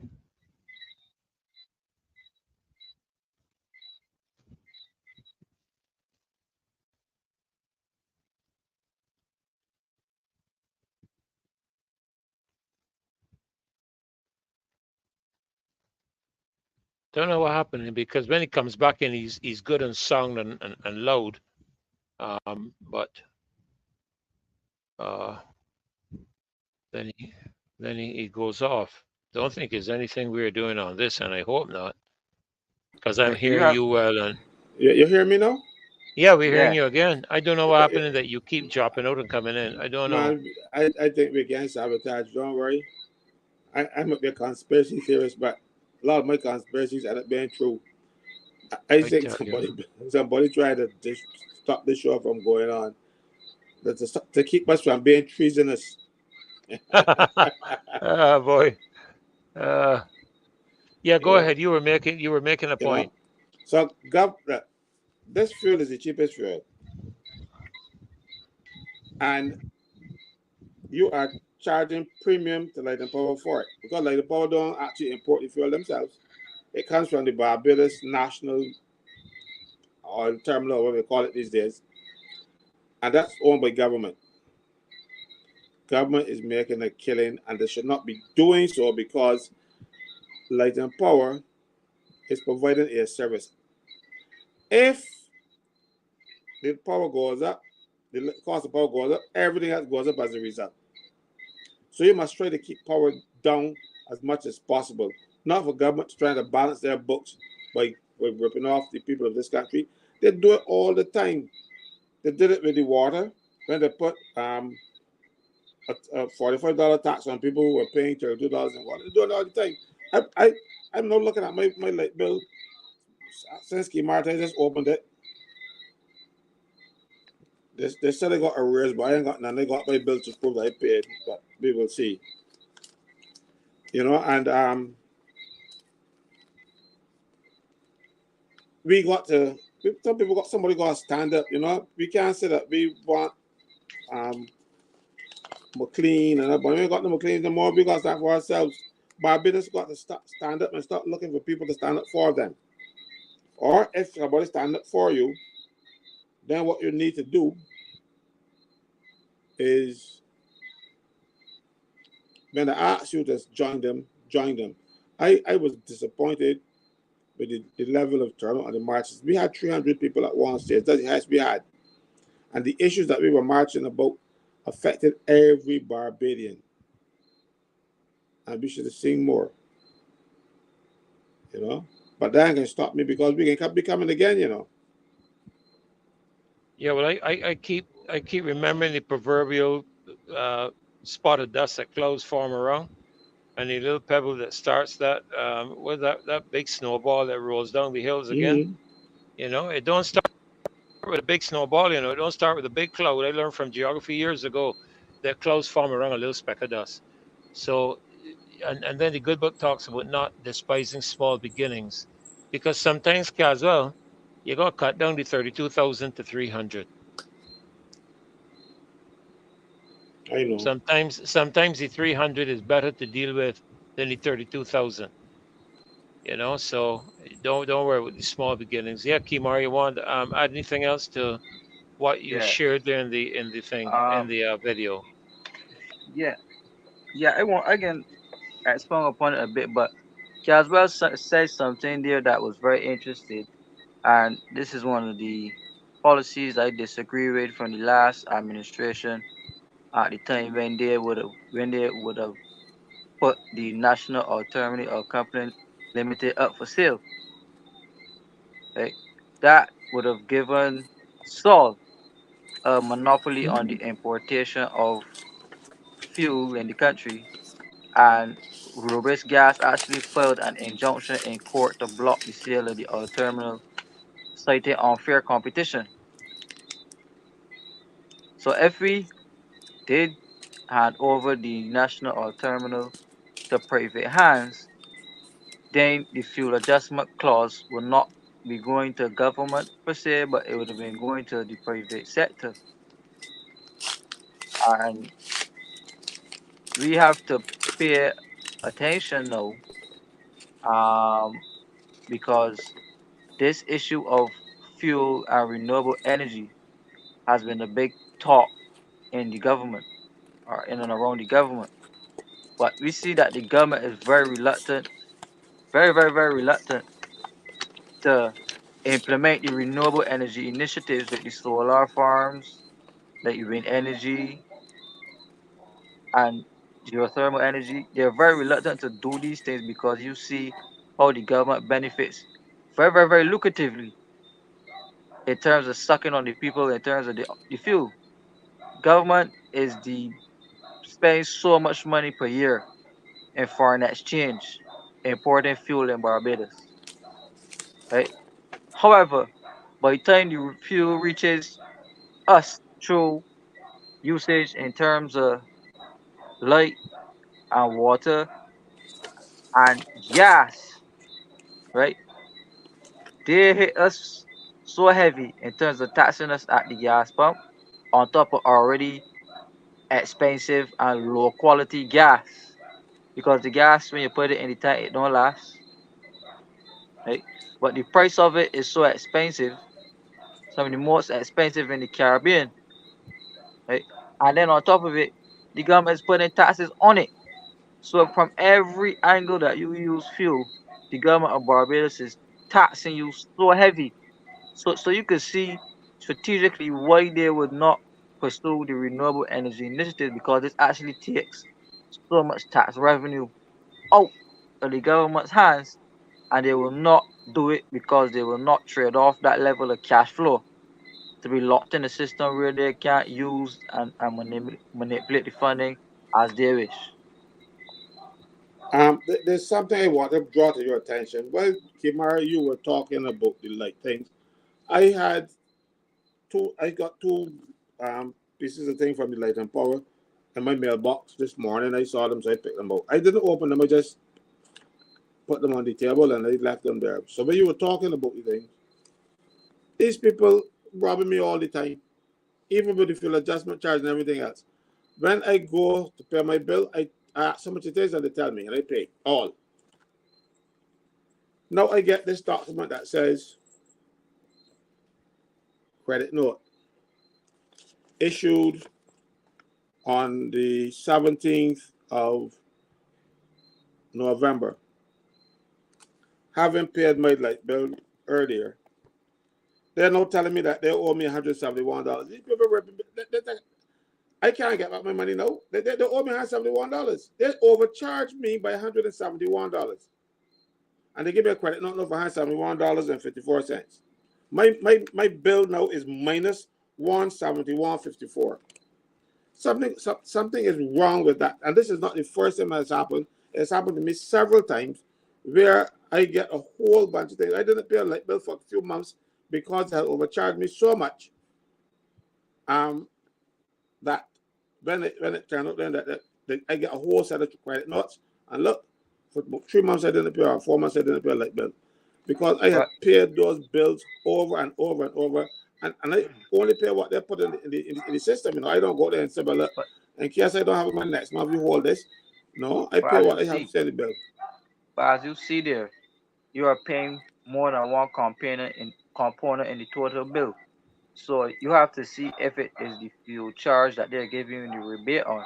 And if it is the fuel charge, that means that the rate that like Paul was saying, oh, much more expensive than the actual rate that the government set. But that Kimar, you're quite right. One of them is out of the $171.54. My fuel charge is now minus $101.88. So they overcharged me on the fuel by $101.88. Something has they were issuing bills too long. This nonsense is gonna happen to me. It happened to me too often. And if it happened to me, it's gonna be happening to other people. But that's not Leighton Power's fault. That's the government's fault. No. The government is $100. The government bill is $101. And this is $171 that they owe me. This is still $60 more that Leighton Power is charging me, that the government didn't charge me, that they didn't incur. Something is wrong. Right, which would mean that they overcharge you for the energy. They overcharged me for energy in one aspect, $24, and the next aspect, $19.60. So they overcharged me for everything. They overcharged me, the first $150. They overcharged me. I know them will be minus $24 now. Because they overcharged me on that. Now, the second charge here where you're going to pay, the bill is first $150, and then over that, you pay more. They owe me $19.60. Something is wrong. Somebody has to regulate these people. If this was a one-off situation, I wouldn't mind. But it's happening to me too often now. But that could be, you're right. You're quite right. that's where the FTC comes into play in terms of monitoring the rate that Light and Power bills people for energy. Because if they could jack up the energy price unknown to FTC or FTC unknowing anything about it, they're actually robbing the people. But if the FTC actually regulates it, then you will find there are more instances where it could be where like the power actually overcharge people for energy, and that would mean that they owe the people significant sums of money. On the other side, the when it comes to the fuel charge, if the government is late in issuing the fuel charge for the month, like they are now, they are actually holding up the light and power from issuing the bills in a timely manner. So if the light and power has to get out the bill by a specific deadline and the government has not sent out a fuel charge for the month, they still have to send out a charge. So if they send out a charge that is more than the government set, then they would have to rebate the people. Hmm. Right? So we would have to investigate where there are more instances where the people were overcharged based off that error right there, and then we would have to further investigate where the mirror or the power overcharged the set rate by the FTC as to how much they could charge for energy. You see, the thing like like Kimar, I am not like you. I don't go as such in depth thing into these things. When they get the bill is going to pay. I didn't want to study it. If you didn't point out those things to you're up to me, and then I subsequently saw you on thing, I think I know I would have gone to pay the bill and hush my mouth. So thank God for you, you know. I tell you, because I get to look at my electric bill the same way, and I see exactly what he's saying. You know, I thank God for this young man. I normally would just go and pay. Now every time I get a bill, I gotta go and look at it and not make sure people are robbing me. Boy, Kimar, you might be 28 years old, but already this country owe you a debt. And I'm very serious about that. You know? Yeah, I am. I second that. I second that. You know, I've learned a lot on this platform, and I know from the comments that people have been making, I both third here. that. Thank you, Lamamba. Thank you. You know, people speak very highly of you, Kimar, here on the platform and on the YouTube and so on. And I know that we are all learning, and this show. Count me on that number. I learned a lot from him Oh already. yeah. I've learned a lot from him. I tell you that I've learned a lot from him, and I really appreciate. You know, he held some very important positions in the Democratic Labour Party. I understand, and I don't think those positions can be held without some substance, if you want to put it that way. And so, Kimar, really, you know, I appreciate so much what you share with us, how you've alerted us and woken us up to so many things. Really appreciate it. Really appreciate it. I'm going to tell you now, do not get disheartened. Do not let them get to you. That's what they want. They want you to quit. They're going to attack you in every which way. But put God first and ignore them. You never see a fella paddling up in an apple tree that has apples. You know, or paddle mango tree that has mangoes, you know. You got fruit, you got something. Anytime you see a fella pelting rocks in a tree, they got something up there. And so the pelting rocks about your tree, don't let them get to you. Please. Yeah. You're an asset to this country. Yeah, I second that, and I want to say, yeah, no, Kimar, we really appreciate you, and you know, I am very admirable of you as such a young man, taking these stands and with the knowledge that you have, and I know you're a great inspiration to a lot of young people. I trust a lot He's of a people. great inspiration to me too. But you're a young person, aren't you? Yes. The mamba. At the highest stage, at the high level. Yeah. The mamba cat. I am never ashamed to say that I learned from him. He has taught me a lot. Taught me a lot too, and I'll tell you something. You know, Also, he also taught me. Oh yeah, man. I heard the Prime Minister make a comment, or it was alleged that the Prime Minister made a comment of going toe to toe. But I would like to see a debate, a public debate between the Prime Minister and Kimar. You know, like That how you have the that is presidential not going debate. that is not going to happen. I can tell you why it's not going to happen. You see You see these that? St. Michael speak and St. James speak and all kind of stuff. She has to have the questions up front and have the answers prepared for her. Kimar ain't gonna give you the questions up front.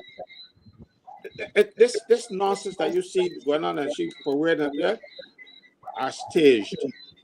They're all staged. They're not gonna be staged because she gonna keep away from him. She will put jabs at him, you know, and try to make fun at him and stuff. But Kimar, don't get disheartened. When you see she attacking you, you know you're on good ground. Yes, sir. Yes, sir. Yes, sir. We really Yeah, want to thank you, Kimar. I mean, go ahead. yeah. I mean, I just thank you guys. I know I really appreciate it. I thank you for the encouragement, and I want to thank the viewers for continuing to support me. This is my pleasure to do this. I even think about this in my sleep. Right. Yeah. Yeah. Well, you know this. I wake up in the middle of the night sometimes just to have my little laugh. But it's my pleasure to do this. I'm not paid. I'm not financially rewarded. Um, I could be doing a lot of other things, but this is where my passion is at, and I will continue to do this for the people of Barbados. And we want to thank you on behalf of the people of Barbados. We really, really want to thank you. Appreciate it very much. Well, you know, when I attack them, they say, "Oh, I'm still a BLP," so I'm thanking behalf of BLP too. Two BLPs and a DLP. I tell you. Well, listen, guys. Caswell, you mentioned something earlier, about praying for the government and so on, and praying for the country. But tomorrow, a group of concerned Christian leaders in the country, we've been taking a lot of flack as the church and so on. But tomorrow, a group of concerned church leaders are holding a prayer vigil from 12:30, I think it is, till about 7 o'clock tomorrow afternoon at the Abundant Life Assembly, praying for the country. And I think you are scheduled. I think you are scheduled to make a presentation at that session, as far as I was informed. Um, I Yes, think, and I think there's another attorney at law also scheduled to make a presentation to do the child protection bill, and a couple of other things, which is a different approach to the time of prayer and some that kind of stuff that we would have had. So we want to just let you know that we're looking forward to the time that you're going to be sharing with us. And if any of you here in Barbados have the time to join us there, that is our independence contribution as concerned Christian leaders in the country to the independence 57th anniversary of independence. We know that the country people are calling for prayer, for the country, and I know Lamamba and those guys are doing likewise in their neck of the woods. So many others are doing likewise, because it's not just in terms of our uh, activism, but the national anthem outlines very well where our success lies, and so we want to look to that success. So I want to thank all of you. Lamamba, thank you so much, man. I hope you can make it back on another program with us. I For have to sure. I have to host the next 3 programs. I was instructed with regards to that, and I take my instructions. It reminds me of that little caption I saw one day that's had a man underneath the table and his wife above the table with a saucer. That man underneath the table saying this, the head of the house, the wife gave him permission to say this. So I have